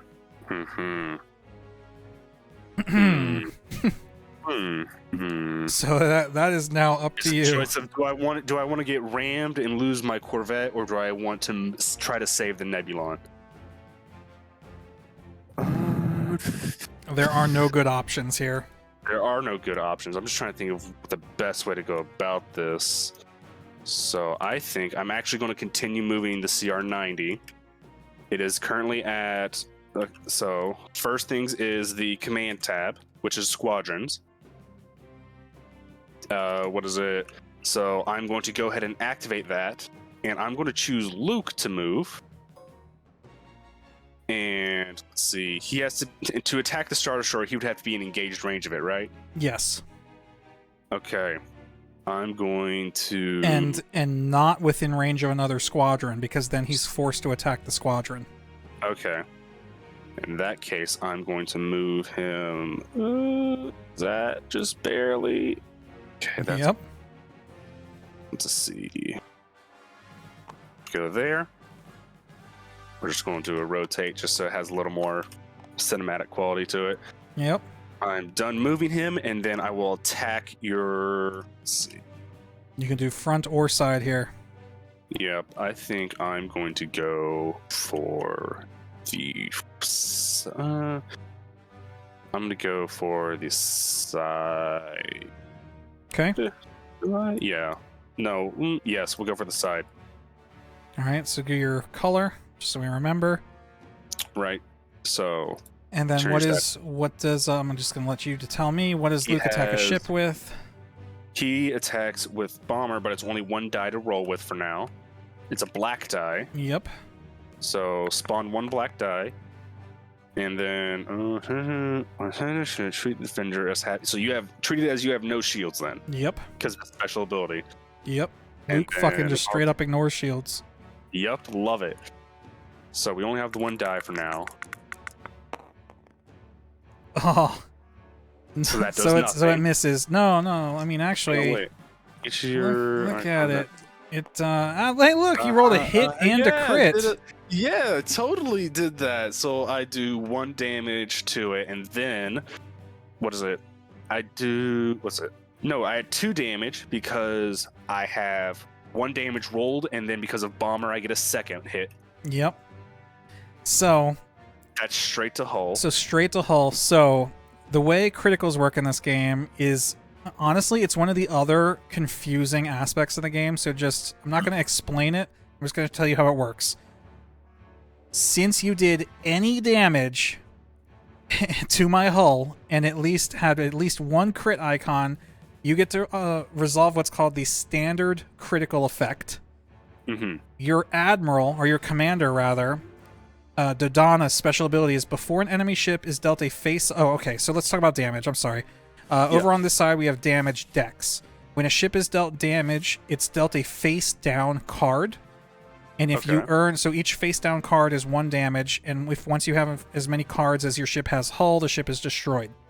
Understood. A critical is a face-up damage card. So each of these cards have special lasting effects on them if you read them. Okay, so for example, this one is called Thruster Fissure. It says when you change your speed by 1 or more, suffer a damage. Okay. So what's awesome, I'm going to discard this card, or I'm just going to put it back and reshuffle this deck. So Dodonna... Thanks to Dodonna, though, I can look at the top 4 cards. Yep, and you choose which one. Oh, I didn't mean to flip them. Yep. So here you go. 1, 2, 3, 4. Now you can go ahead and peek at those. Do you know how to peek at a card without flipping it? I'm used to where you have like little hands you can hold, so not exactly. You can do that, but check this out. So you know if you hover over something and hold Alt, it enlarges it. Yes. Hold Alt and then also hold Shift. That peeks at the other side. Wonderful. I'm going to keep that in mind in the future for other games. Okay. It does tell the game though when somebody's peeking at something, so you can't do that to cheat. Yeah. Mm.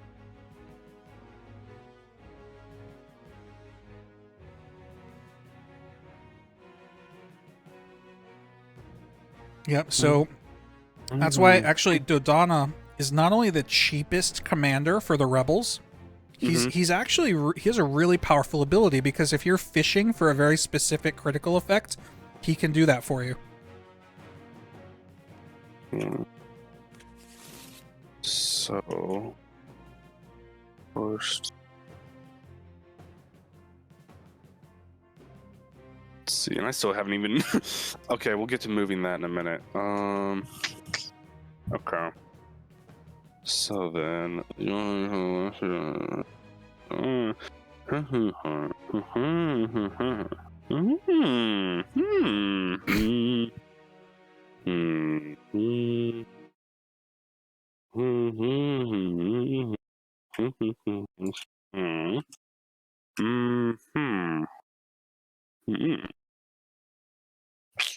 know, I think I'm going to go for this one. And then these get discarded, correct? Yep. Or they just get shuffled back? Discarded over here. Okay. Yeah, so we each have our own damage deck. And since this is a crit, it is reeled face up. Yep. Injured crew, choose one and discard one of your defensive tokens.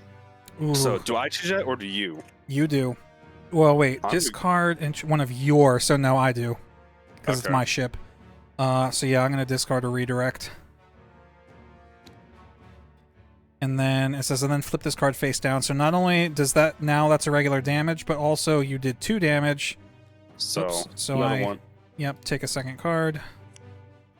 So now I have 2 out of my total hull of 8, so I have 6 health left. Yep. And that's why Luke's a dick. All right, now then, we're on to the actual Corvette movie now. No, you're not. So the Corvette did its Squadron Command. You only had 1 squadron, so you're right. You only get to do once. Now the Corvette gets to shoot. Oh, Corvette, right. I'll just get movements last. Okay. Range. And guess what? You have what's called a double arc. Notice that my Star Destroyer's front arc is in both your front and your side arcs line of sight. So you can fire both your 2 shots at my Star Destroyer's front arc. Let's see. What do I have? So that would be for the first roll. That'd be 2 red dice then, or in a blue, right? Or that'd be 2 reds and a blue for fire. If I'm using my Corvette's front arc to fire on your victory, then I can do the 2 red and 1 blue attack. Yep. Correct. Okay. Let's see. Yeah, let's go for that. That I like that. Okay. So clear, 1 blue, 2 red. Roll it. 3 hits. That's pretty good. So that just, unless you have a way to mitigate that, that would just normally take out your shield. But you do have ways to mitigate, so go ahead. So I'm going to use my other redirect defense token. And I do remember that lets you reallocate the damage to a different shield, correct? Yeah, so choose one hull zone adjacent to the defending zone, so it can't be my rear in this case. You may it would have to be your port or your starboard, your left or your right. You may suffer any amount of damage on the chosen zone's shields before suffering the remaining damage on the defending zone. Okay. So out of those 3 shots, or 3 damage, I am going to put 2 on my left side and bring that from 3 down to 1, and then take the remaining 1 on the front and bring that from 3 to 2. Okay. All right. And so then that's I'm gonna hit your front again. This is coming from my side arc, however, so I need to reduce one of the reds. Yep. Just blue, 1 red. A crit 1 and damage, a hit. 1 crit. So does go ahead. I already know what you're asking. Does he activate again, or is he one and done? So no, he can activate again. However, the crit effect only happens when the damage is dealt to the hull. Okay, but since I'm doing it to shield, it doesn't do it. So I'm only doing 1 additional damage. So yeah, so the crit is, in this case, it still counts as damage. Remember, the crits don't count when fighters are attacking, again, unless they have bomber. But when ships attack ships, crits count as regular damage to shields. Okay, so then in that case... You are doing 2 damage. Unless you want to burn that redirect or the braze... Nope, I still have 2 shields on the front. You do. So I was about to say, so you could take both those hits to your shield and lose your shields to the front, or you could use that redirect again, but it's permanently out of play. Correct. Or I could use my brace, which cuts the damage in half, and turn it on only 1. Yes. Would you really want to do that? Do I really want to do that is a good question. I think I do want to do that, so I'm going to flip my brace straight to the used side and take just 1 more to the front. All right, and then, so it's, what is it? Command dial, attack, then move. Yep. Okay, so now, get rid of that. Let's see, I am what speed at you're speed 3. Yep. So, 1, 2, 3. So I can't yaw there, but I can do that. Move. And done. Perfect. Probably not the best idea, but we'll work with it. No, actually, getting out of the Star Destroyer's front arc is a great idea, because again, look at my card. So my front arc is 3 red, 3 blue. If you go to the sides, it's automatic. Suddenly it's half that. Yeah, so I can't take as much damage from it. However, I'm at threat because now you can hit both of my ships. I can, and I would be very concerned about your Nebulon B's survival because it's at medium range. Yeah, I know. I'm a little concerned for it, but we'll work with it. All right, so my turn. I'm flipping my dial. It's a navigate dial, which I am going to use. You should have chosen that other crit. I'm going to use my repair token. So we haven't had a repair action yet. So now if we look at the reference card, repair. So if you use a repair dial, you gain engineering points equal to your engineering value to spend on these effects. For 1 point, you can move a shield from one zone to another. For 2 points, you can recover a shield. Or for 3 points, you can straight up discard a damage card, and that can be face up or face down. Okay. For the So that'd be you doing like a quick repair on the ship then, essentially. Yes. For the token, though, which is what I'm doing, not the dial, token is you gain engineering points equal to half of your engineering value rounded up. You have an engineering of 4, so you can only have 2 points to spend. Yep. So for 2 points, I can either move 2 shields or I can recover 1. Mm-hmm. So I'm going to recover a shield on my front, bring that back up to 2. And that was it for that. Next, I get to shoot. I'm just going to take care of this first. I'm shooting the side of your frigate with my front arc. Just do it. Let's get it over with. 3 red and 3 blue. Yup. I know. It's not the prettiest situation, but oh well. That's terrible. So hold on. So I'm going to spend my concentrate fire token to add an extra die. Nope. So the dial adds. You're right. If you use a concentrate fire dial, you add a die. Allows you to add 1 die. However, the token allows you to re-roll 1 die. Yep. So I'm going to re-roll the blank red. Lovely. Okay. So now it does 4 damage? 4 damage. Plus a crit, and you have 2 accuracy. Well, don't do a plus a crit. So, okay, you have no shield, so technically you're right. Yeah. We're gonna look at the accuracies first. So 2 accuracies means I get to cancel 2 of your tokens, and I'm going to cancel both of your braces. So all you can do to defend yourself is evade. Now evade is a little tricky because it does different things at different ranges. Extreme range, which we're not at. Don't worry about that. Yeah, at long range, we're not at that. We're at medium range. We are at medium range. Yep. Yes. So medium range and distance 1 through 2. Reroll 1 attack die. If attacker is larger, may affect additional die. If so, discard. Okay, so I can reroll 1 of your attack dice. Yep. Right? Yeah, actually, do you do 2 because you're larger? If so, we've been missing that out for a long time. Holy shit. Hold up. What now? Hold up. Where's, let me go to defense tokens.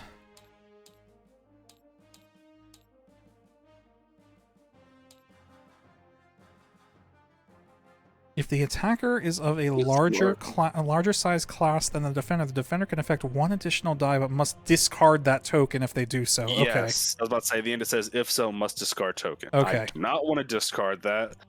But, well, you might, because you might be dying here. Well, because you're... Well, no, you're not yet. You have 5 health. I've got okay hull. Okay, so you're gonna exhaust the evade to make me reroll. Yep. So you get to pick which die would you like me to reroll. And actually does... Well, I mean, yeah, you can force me to reroll the crit. Yeah, that's what I'm thinking of doing, is make you reroll the crit. And it's still a crit. Okay. So since you have no shields, you take 4 damage, but the first one is going to be face up because I have a crit. Okay. Ruptured engine. After you execute a maneuver, if your speed on your speed dial is greater than 1, suffer 1 damage. Oof. Okay, so you get that. So I suffer an additional damage. Oh wait, no, it's after I execute a maneuver. So then 3 damage. There you go. That's the crit, and we've already resolved the accuracy. Yep, so that's it for that. So you took a total of 4. Mm-hmm. You have 1 health left, which I have bad news for you. You're going to blow yourself up after you move. Unfortunately. Maybe not. You've got repair. If you've got a repair command queued up, you could save yourself. We'll see. Yep. The next thing I'm going to do, I could attack your Corvette, but I think I'm going to do an anti-squadron shot out my left. So my anti-squadron armament is 1 blue, and blue is medium range. Yep, so I'll hit both of those. So I'm going to roll for this X-Wing with 1 health first. I'm hoping to eliminate him, but I need a hit. It is not a hit. But target the other one. Hit on him. So he goes down to 2. And that is 2 shots from my Star Destroyer. He is done shooting. I now get to move. He is going speed 2. However, I used a nav dial. So I could maybe ram your... Can I ram your guy? Oh, buddy. Buddy. I can see. It overlaps. See, yeah. I know it does. Oh, so, am I just barely too close? Or no? Or is that bad? oh no, look, yeah, that overlaps. Yeah. So that means I rammed you. Yeah. So here's how the ram rule works. I temporarily reduce my speed by 1, and that ends up being my move. Hmm. So I'm going to undo on Luke. He goes back to where he was. So this is where I stop my movement, and each ship takes a face-down damage card. So I damage myself. And I damage take you. damage. And that's a total of 5 damage. So, bye. So your ship, go ahead, is destroyed. That's two ships tonight that were destroyed by ramming. Nice. I think you're just salty that you had one rain by Caribou, so you're trying to take it out on the new guy. Yeah, I mean, sorry. Alright, that's my turn, so it's back to you. Alright. So then... Now, unfortunately... I've already moved the CR-90, so I can't do anything there, so now it goes on to Squadrons. Correct, and we are on a blue turn. So blue Squadrons, activate any 2 you want. And I would keep an eye out on this guy, because he's probably going to die. He's already here. I gotta move him, don't I? You can't move him, he's engaged. No, yeah, he's engaged, so he has to attack. We'll go ahead and just hit Hal, I guess. So that's 4 blue. Yep. Let's see, 1, 2, 4. That's only 3 there. Nebula gone. Wow, that was a really good roll because... So now you can't use either... Well, I don't need flip. Yeah, you can't use either your defenses, so exactly. It's just straight 2 damage. Yeah, nailed it. So she's on 1 health left. Yep. Now he toggles his color because he activated. Yep. Is this guy in range? No. Nope. He's only in range of this one. Yep. Oops, so, I'm sorry. Let's see. I think, though, I can only move or attack. Oh, but this one's already engaged, yep. So you're shooting, either you're shooting here or you're shooting here, and that's all you can do. Because Luke already activated. Yeah, I think I'm going to target, use this squadron over here. Yep. Can't tab, why can I not tab? There we go. To target this squad. Yep. Go ahead, so 4 blue. Yep. Just need 2 hits. Got it. See ya. So that squadron's gone.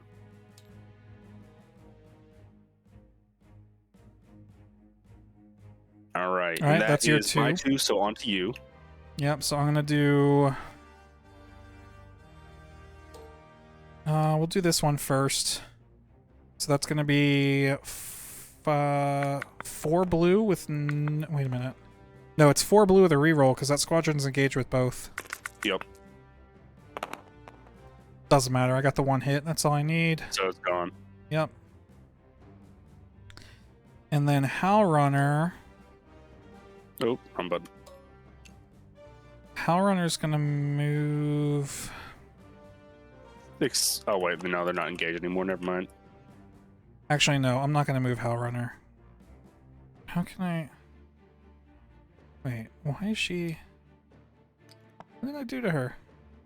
Go back. Why is there no undo button on you? That's a very good question. There's an undo button. She also have 1 health on there. Yeah. So you're moving to engage this squadron then? No. Oh. I'm trying to put her back where she was. Okay. Yeah, that's where she was. Right out of range. So actually, I don't want to activate her yet. I want to activate this guy first, and he's going to attack your X-Wings. Go for it. 3 blue, no reroll.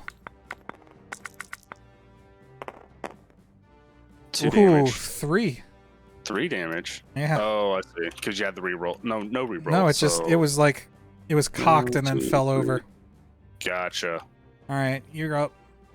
Alright, so that...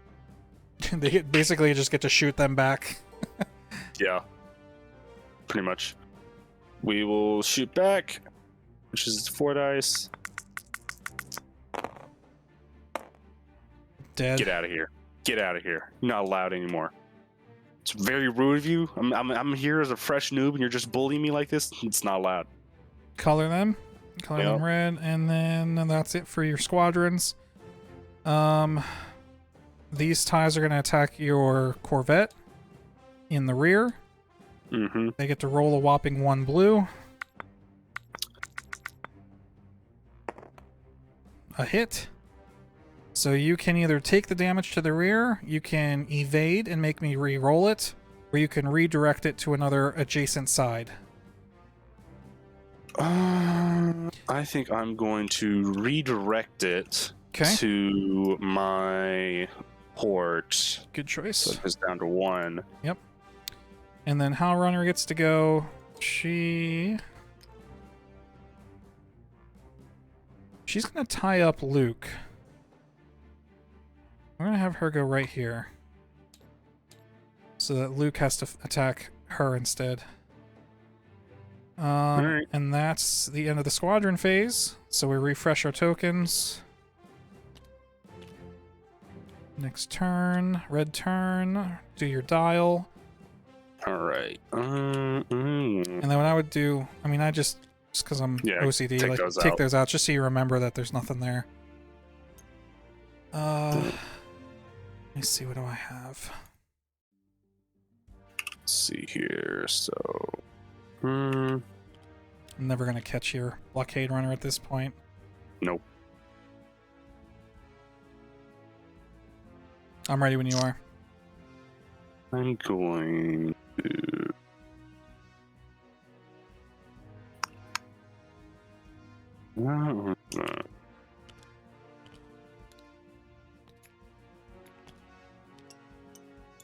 Let's do... Yeah, we're going to flip that so you don't see it. We're going to set it to that option, put it in there, and I'm ready. All right, you're first.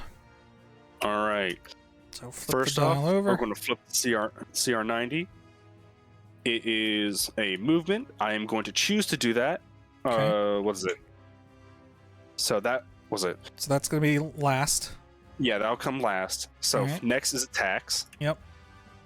Let's see. Range. Let's see. I wanted to. I could do a quick blast at Hal Runner if I wanted to. You could. Quick question though. I see. So my CR90, I have 1 blue damage die for anti-fighter. However, on my card, on my little black base here, it has an additional blue die. Is that just what does that mean? I have an additional shot there, or is it just a reminder I only have the 1? All the information on here is the same information on your card. Okay, so that's just a reminder. Yeah, that's not an additional. That's just. Gotcha. Again, then, let's take a quick. If I do that. Yeah, let's go ahead and just knock Hal Runner out. So you clear. Think. Huh? I said you think. She's got defense tokens to use, but we'll see. Does, but if you're gonna attack her next with Luke, I mean, you could potentially weaken her up, make her spend some defense tokens now.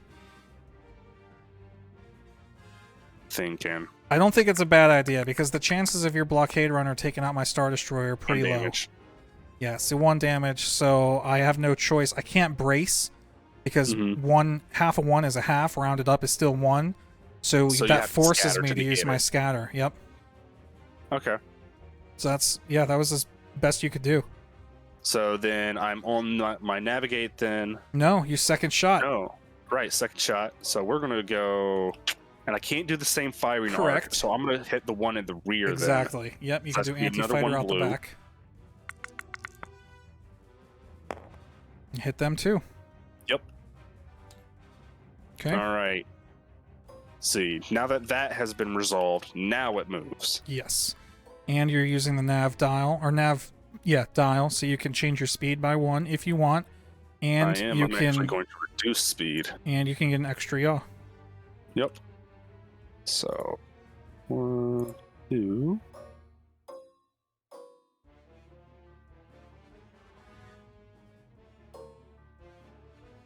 Then move. Skirt. All right. Then let's see here. So that is from there. Okay. Oh, he's not going to be there by the time you get to shoot next. Yeah, but I'm getting ideas. The real question is, are you in range of me? Can you Just barely. medium range out the back, but still long range out the side? Yep. All right, well, it's my turn. Yeah, so it's Flipping your turn over. now. I got nav. I am going to use... Tarkin! Yeah, put your little reminder to the side there. I'm taking a concentrate fire. I should probably take a squadron. Nah, I already said concentrate fire, so I'll take that. Yep. So at my rear, I get 2 red. Basically, I get 2 red on both shots. You're at long range. You haven't used any defense tokens yet. Once my anti-squadron is also 1 blue. Of course, all 3 of your squadrons are in different arcs. Yep.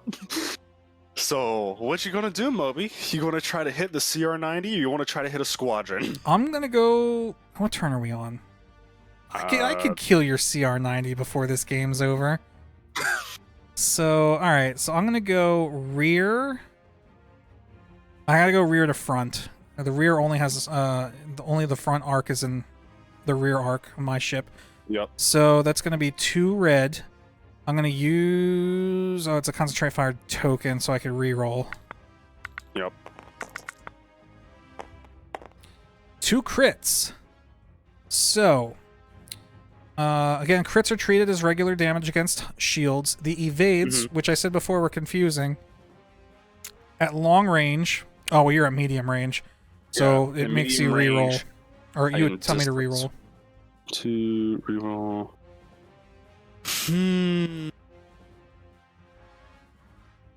I can't redirect that, can I? Yeah, you can. Okay. Do I want to is another question. Yeah, though. so it's on your front. So you can only redirect to 1 adjacent side. So I'm debating, do I want to leave one side down, or... I think... Well, if you don't, your front's going to be down because it's 2 damage. Yeah. You know, we're going to risk it for the biscuit. We are going to use an evade to reroll one of these. Worst case scenario, it lands another die. That's what I wanted to see. Okay, so it's 1 damage. Yep. You're just going to eat it? Yep, I'm just going to eat it. All right, second shot is going to be out the right side at your side. Yeah, that's why I didn't want to do the redirect. I mean, technically, I could still shoot your front. Because if you look, even so, this is an important distinction, and we looked this up to make sure. So you can see, even though the yellow dot of the front arc is not inside the side arc, or it doesn't overlap, so you would still be able to target it. Right? Yeah, it's because part of the front arc, this little slice of the front arc, is still within this firing arc, and then when you trace the line of sight, it doesn't overlap, then yes, I could still shoot the front. However, I want to shoot the side. It's going to be 2 red again. Is that medium range? Nope. Nope, that's long. Yeah, okay. So 2 red. Crit and a hit. Cat and hat. So you could use your other... So that's long range. So now you could use your other evade to just straight up cancel a die. Yep, I'm going to cancel... Let's see. Either way, it's going to deal 1 damage to it, correct? Yep. Yeah. So in that case, let's just cancel out your crit. Okay. So 1 damage. 1 damage. That one. Alright, fair enough. I move. I'm at speed 2, but I'm using a nav command. So I can get an extra yaw. You know what? I'm going to reduce to speed 1 as well. I'll slow to speed 1. And there we go. I get 2 yaw because I normally get 1, but my extra yaw makes me do that. Perfect. Alright, that's my turn. Now onto the squadrons. Mm-hmm. You're first. Okay, so... Let's see. How much... Do that per se. We have...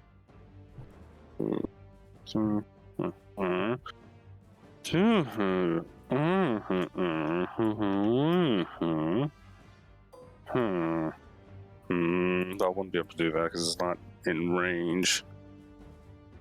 So I guess we will move these guys all the way out. Do I want to move them all the way out here or do... No, we'll move them to here because no matter where... Well, so I want to go all the way to the edge. What, are you trying to flee? Not quite. I'm just trying to eat... What is it? You ever heard of a false retreat? Let's see. Just... Tell you what, you want to know where you place them? I'll help you out here as an experienced player. Here's where you place them. Right fucking here. Right there? Yep. You can't do anything to it there, or is it just too close? Or are you just saying that because you get your 3 firing arc there? No, okay, I don't. I get 1 blue as an anti-squadron. But when I move my Star Destroyer next turn, I'm gonna overlap them, and you're gonna get to put them anywhere around my Star Destroyer you want, and then shoot. Okay, then yes, let's do that. I like that idea. We're gonna move them there. Done. Color. And then I'm gonna give you another huge tip. Since you know I'm activating squadrons next, you should try and kill Howl Runner because she's got 1. Yep, she's got 1 health left, and if you can kill her, then I can't shoot with her. Yep. So, and that will also get rid of your reroll ability. So that's 4 blue. Yeah, you already exhausted my scatter. Get wrecked. Yep, there you go. Well... If you brace, you're still taking 1 damage. Yeah, but I can use my scatter again. Do you really want to forever lose it, though, is the question. It's the only way to survive, isn't it? I suppose so. There you go. So I burned my scatter, so I'm still alive, but I can't scatter anymore. So now onto your turn. So onto my turn. He can't attack.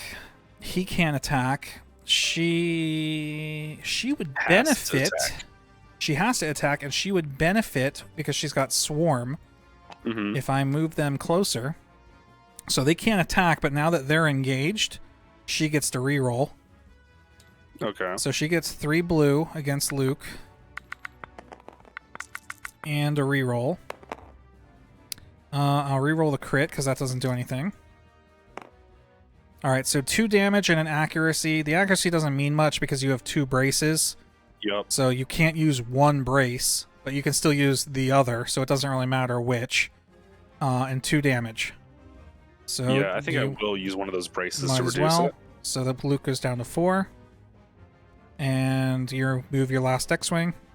Yep. Let's see. So... Same thing. If you... Well, yeah, see, he can't really catch up to the Star Destroyer at this point. So you can either tie up the other ties.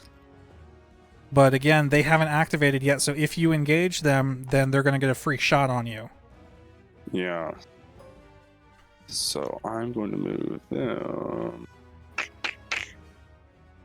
Let's see, Hal already attacked, right? Yep. Okay. Yeah, so you're not at risk if you engage Howl Runner. I'm going to engage Hal. Yep, that's probably where I would go to. Color. Alright. Right, color, it's what I always forget. And then these guys are going to do... I know I helped you by telling you to put your X-Wings there, and I'm now going to put these TIE Fighters here to engage them so that they can't shoot the Star Destroyer. But it's still exactly what I would do. Yep. Okay. Alright, that's the end of the squadron. We do the status, refresh your red tokens. Turn 5. 4:44:44 stream time, make a wish. Dude, it's 11:30. I'm going to bed soon as we're done with this. Oh, we missed 11:11. All right, you're first. Oh wait, Okay. we do our dials? Sorry. Yep, dials. Oh, status is refreshed too. So then one.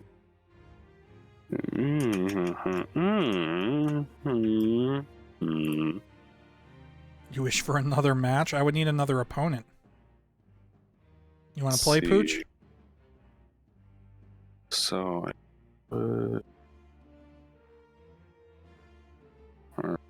two, four, do that. I think I want. Gonk said he had all night. I do have all night. I gotta work tomorrow too. I don't got all night. I do technically have work tomorrow, but I don't go into work till 11 p.m. tomorrow, so.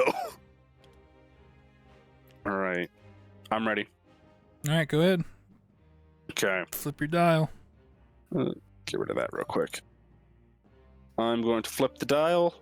I have Squadron. You do? Yes. So I'm going to affect one squadron. Are you sure about that? Did I have to select the wrong thing? What is that set to? Is that set to... Oh, that's set to concentrate fire. I meant to set that to Squadron. Alright, it's fine. It's a Squadron. Yeah. Wait, that's navigate. You still didn't do it. That one. That's the button I want. I keep misclicking. There we go. Squadron. Alright. And that affects ones up to medium range, so I can move till this squadron to attack and move. Yep. So... Well, sort of. Sort of? They're engaged with Hal Runner. Yeah, so I'm going to attack Hal. Yep. Yep. So, click done there.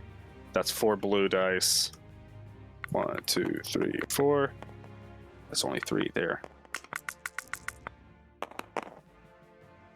You can't use that... Oh, well, you can't use your brace, and that deals 3 damage.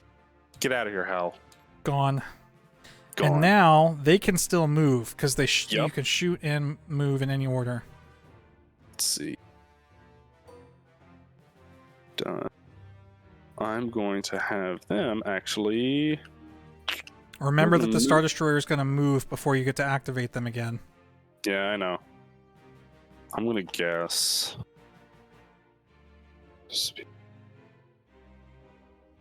Move. Going to move them along. Who? Okay, if I move them here, would that force both of these squadrons to attack this one since it's a new threat? No. Okay. It just means that they would have to take care of all of the X-Wings they're engaged with before they can move. In any order. Okay. I'm going to move these guys. Can't move out. So I'm going to go here. Okay. Do that, and I need to click them because they've moved. Yep. And that's it, because your squadron value is only 1. Yes. So now you can shoot. Let's see. You do actually have my Star Destroyer at long range. Or the TIEs at medium. And that was... So you'd have to choose. Let's see. I want to see... Fairly long. So yeah, let's go ahead and start hitting your Star Destroyer, I guess. Well, yeah. It's kind of unlikely that you would see as a competitive game. You would want to go for the squadrons at this point, because just like thin the herd. Oh, and that would free up my X-wings more. That's what I'm debating. It's not only about the freeing up the X-wings. At this point, it's what are you more likely to get point value out of?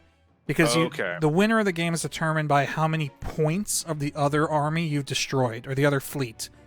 Okay. So the Star Destroyer's got a lot of shields and 6 health left. We're on turn 5 out of 6. So the chances of you taking out the Star Destroyer in 2 turns is pretty low. But you might be able to squeeze a couple more points out by taking out the TIE squadrons. You know what I mean? That's what I'm going to go for then. I'm going to actually hit that TIE. Okay. So 1 blue. Clear. 1 blue. Nope. Nothing. All right. And then you don't have any other arcs with shots, so next you just move. Yep. See, I'm at speed 2, right? Yep. No extra yaw, no changing speed.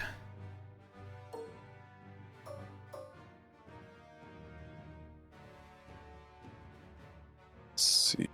Yeah, crank that bitch. There you go. That's what I'm thinking. Your And front then, your yeah. front arc is stronger than your side arc, so you want to try and keep your targets to the front there.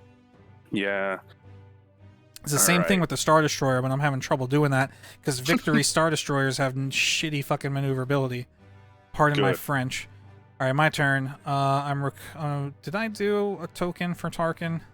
That looks like not this turn. You did No, it was last turn. last turn. All right, so I'm taking. I guess I'm taking a squadron. How many squadrons do I have left? 2. Yeah, I'm taking a squadron token.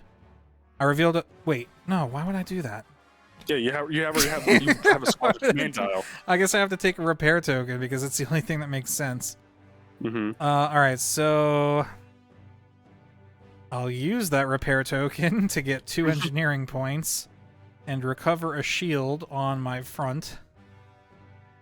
Then, because I activated Squadron Command, I get to activate 3 squadrons. Looky here, there's only 2 X-Wing or 2 TIE Fighter squads left. I'm going to...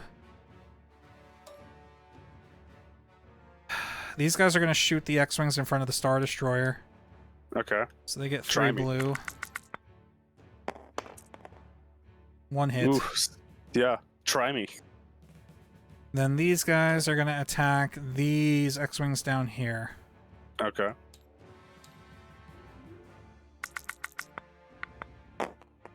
One. Nope, down here. Oh. And, Alright. okay. Then the Star Destroyer gets to shoot. I am doing anti-fighter out the front. So 1 blue again. Come on, baby. Yeah. All right, So they're they're destroyed. dead. Then anti-fighter out the right side. Luke first. A hit. And then the other one, a miss. Nice. Oops. I guess I could use the... I'll use the concentrate fire token to re-roll that miss. Eat your heart out. Dead. He's not dead. Just a little. Well, actually, well, Brayson's gonna do me any good. No, wait. I shot this guy last. Oh, Yeah, so, he did. Yeah, he's dead. My mistake. It's all good. It's all good. All right. Then All we right. move the Star Destroyer. Speed 1 still. Oh, wait. Is it speed 1? It is speed 1. No, it's speed 2. 1. No, I is I it? reduced it to speed 1 at the Yeah, last turn. you used it. You just didn't change it. So speed 1, you have 1 yaw you can use. And that's all I got. Then it's on to Luke. Yep. Right. Squadrons, you first. Blue Yep. turn. You can attack either. I'm gonna attack the 2. Good choice. 1, 2, 3, 4.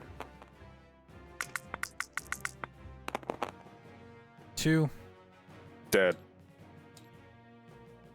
And that's all he can do. He can't move because he's still engaged. Yep. All right. Last turn. Set your final dial. Let's see. I'm gonna set that. Set. Now reveal your final dial. Concentrate fire. Ooh, you're just barely in range, right? Yeah, just your front though, not your side. And you have rear or side shots. Yeah, no, I'm going straight for that rear. Go for the bononkadonk. So Yeah. normally it's 2 So- red. But I have concentrate fire, So that 3 red. Yeah. It has to be a color that's already in your attack pool. 1, 2, 3. Yep. Good roll. 4 damage. And a crit. Yeah, I mean, Unless you have I'm just gonna brace it down to 2 and use my redirect. So I take... Fuck it, I'll just take both of them on my side. Yeah. Both on your side. And then it didn't get through the shield, so there's no crit then, Correct. right? Okay. All right, and unfortunately the ties are out of range for an anti-squadron shot, so you just move. Yep. And this is where you actually want to fly away. It's the last turn, so you're not going to get another shot. Your goal now is to get away from me so I get a worse shot on you. I want to go here. Yep. I mean, I'm still going to get to shoot you, but it's not going to be very good. And actually, you've got 2 evades, so there's no way I can kill you. Yep. Try me.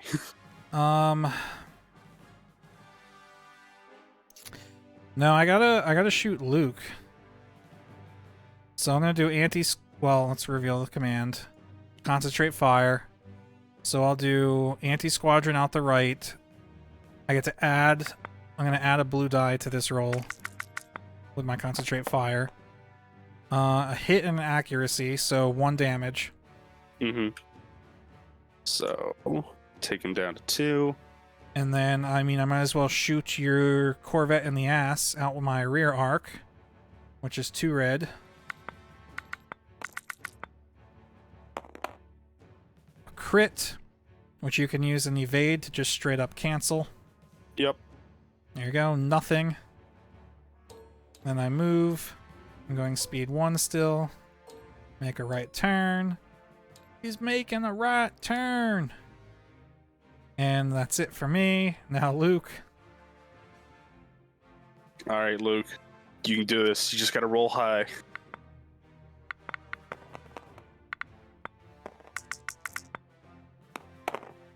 Holy shit muffins. And just like that, the game was over. Good job. Yay.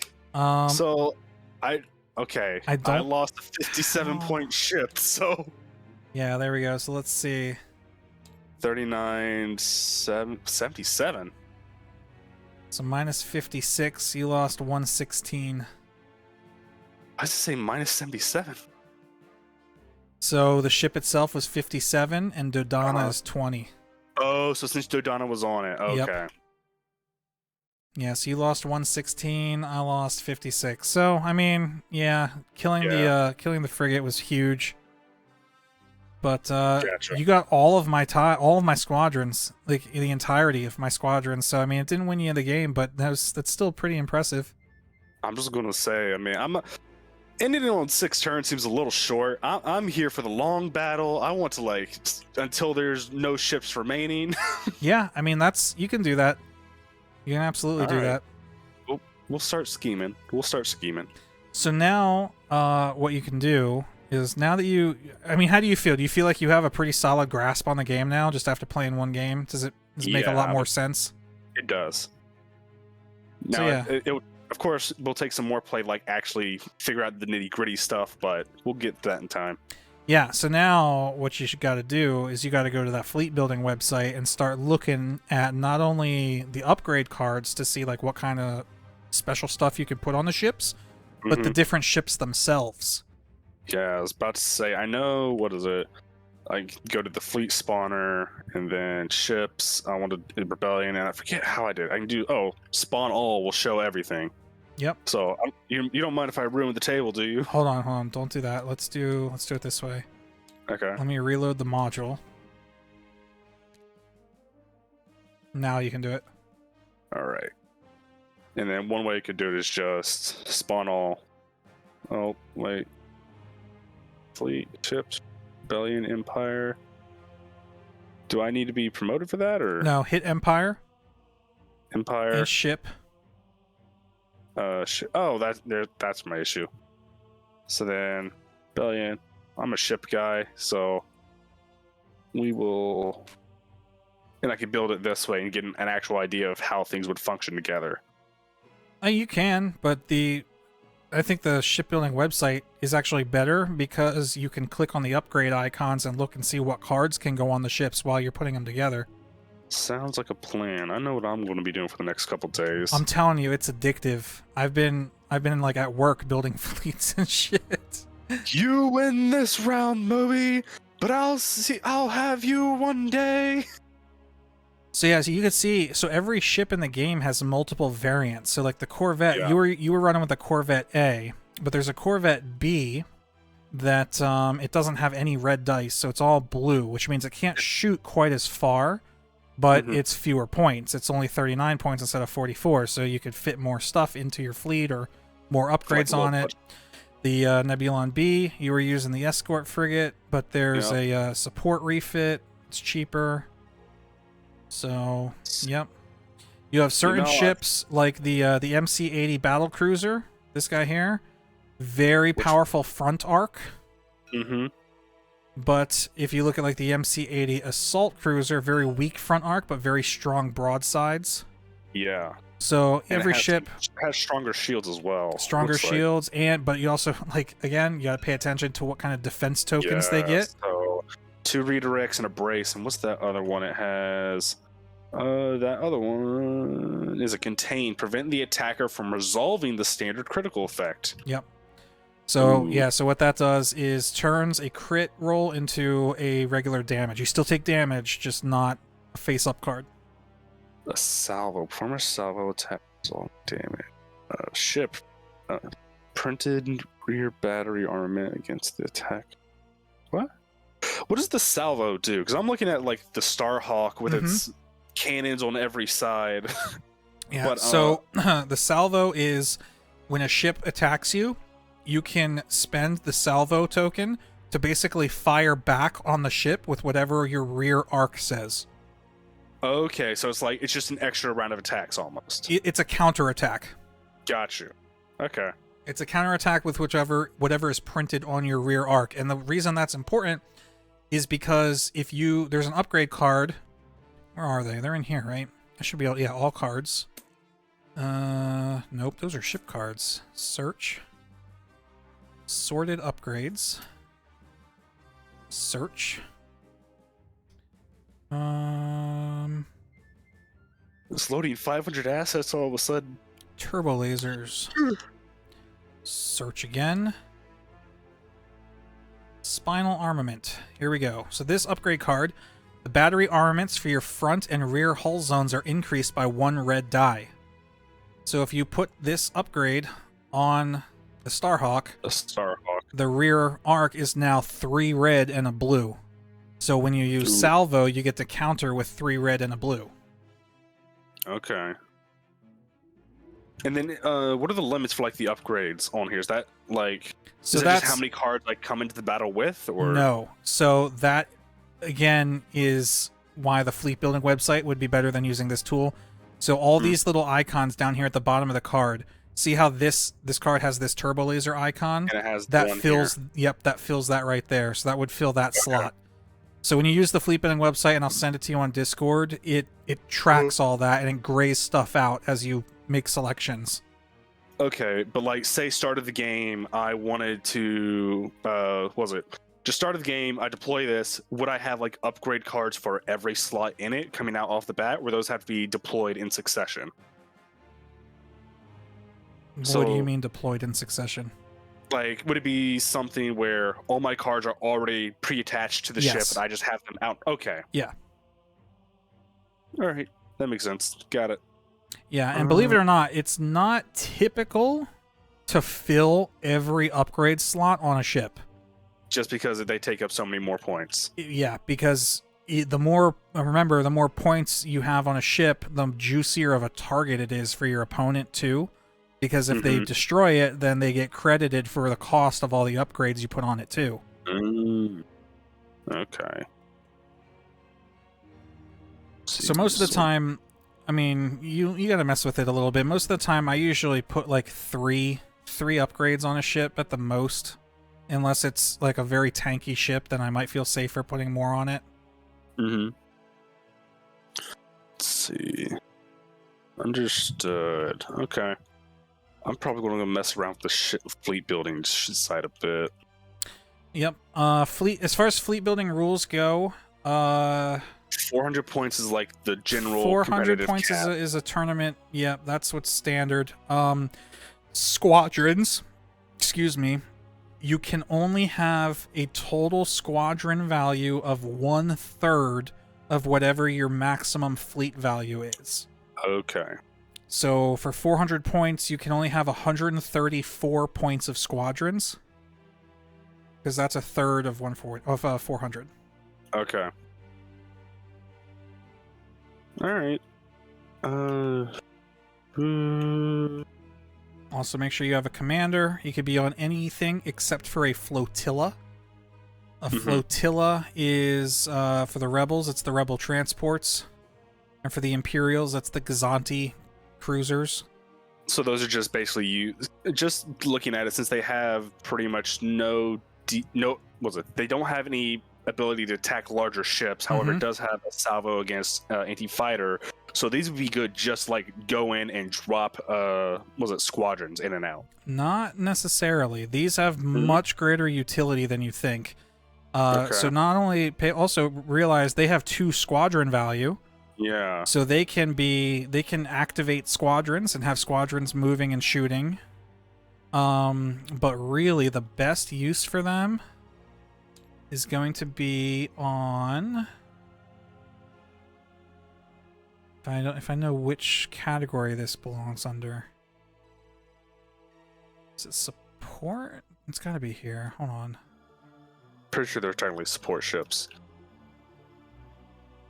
No, that's not it. Titles: boarding party, super weapons, ion cannons, offensive, ordnances. No. Fleet support. That might be it. That's not it either. Where the hell is this?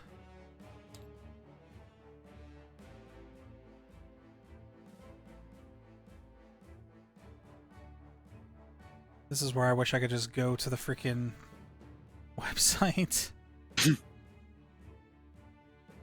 It's not a super weapon. It's not an ion can. I don't think it's an offensive retrofit. That wouldn't make sense. That's probably what the combo retrofit is. It frickin' is. Here you go. Boosted comms. That's not it. That's for activating squadrons. No, it's got to be in here then.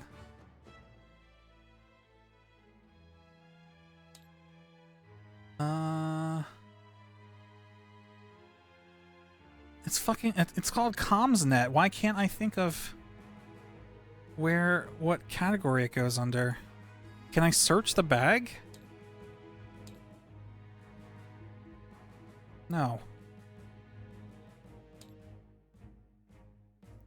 Jiro, where are you? I'm going to the website. Never mind. Hold on.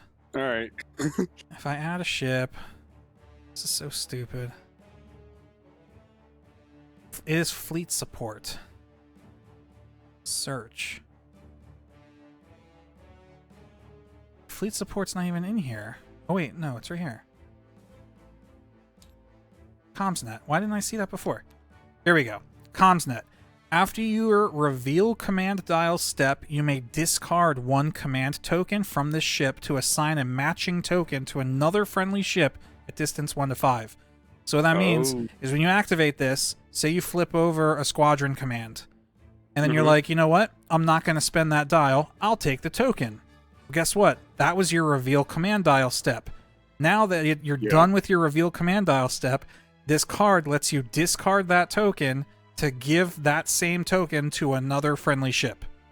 Okay. So basically, you can use these guys to feed tokens to other ships. Gotcha. It's actually really effective, and they're super cheap. I mean, this one's 18 points. It's the cheapest ship cheapest ship for the rebels. Yep. Let's see. 1, 2. So I mean, yeah, it's an easy target for your opponent, but even if they kill it, like, there are squadrons that cost more than that, so they're kind of wasting shots. Yeah. Really poor. Okay. Gotcha. I'm gonna go play around with this a bit. I'm neither Jiro nor Vero. Do you get upset when I call you Jiro and not Geronimo? It's so much easier to say. Geronimo. Geronimo. Lazy Caribou. Oh my I wanted to god! do that. There, I'll keep flipping it as it falls through space. All right, that's how you end the stream. That's gonna be it for Alright. tonight, guys. Thanks for hanging Thanks out. for the fun. I will have you one day, Moby. You cannot outrun me forever. Good job. Thank you. All right. Good night, everyone.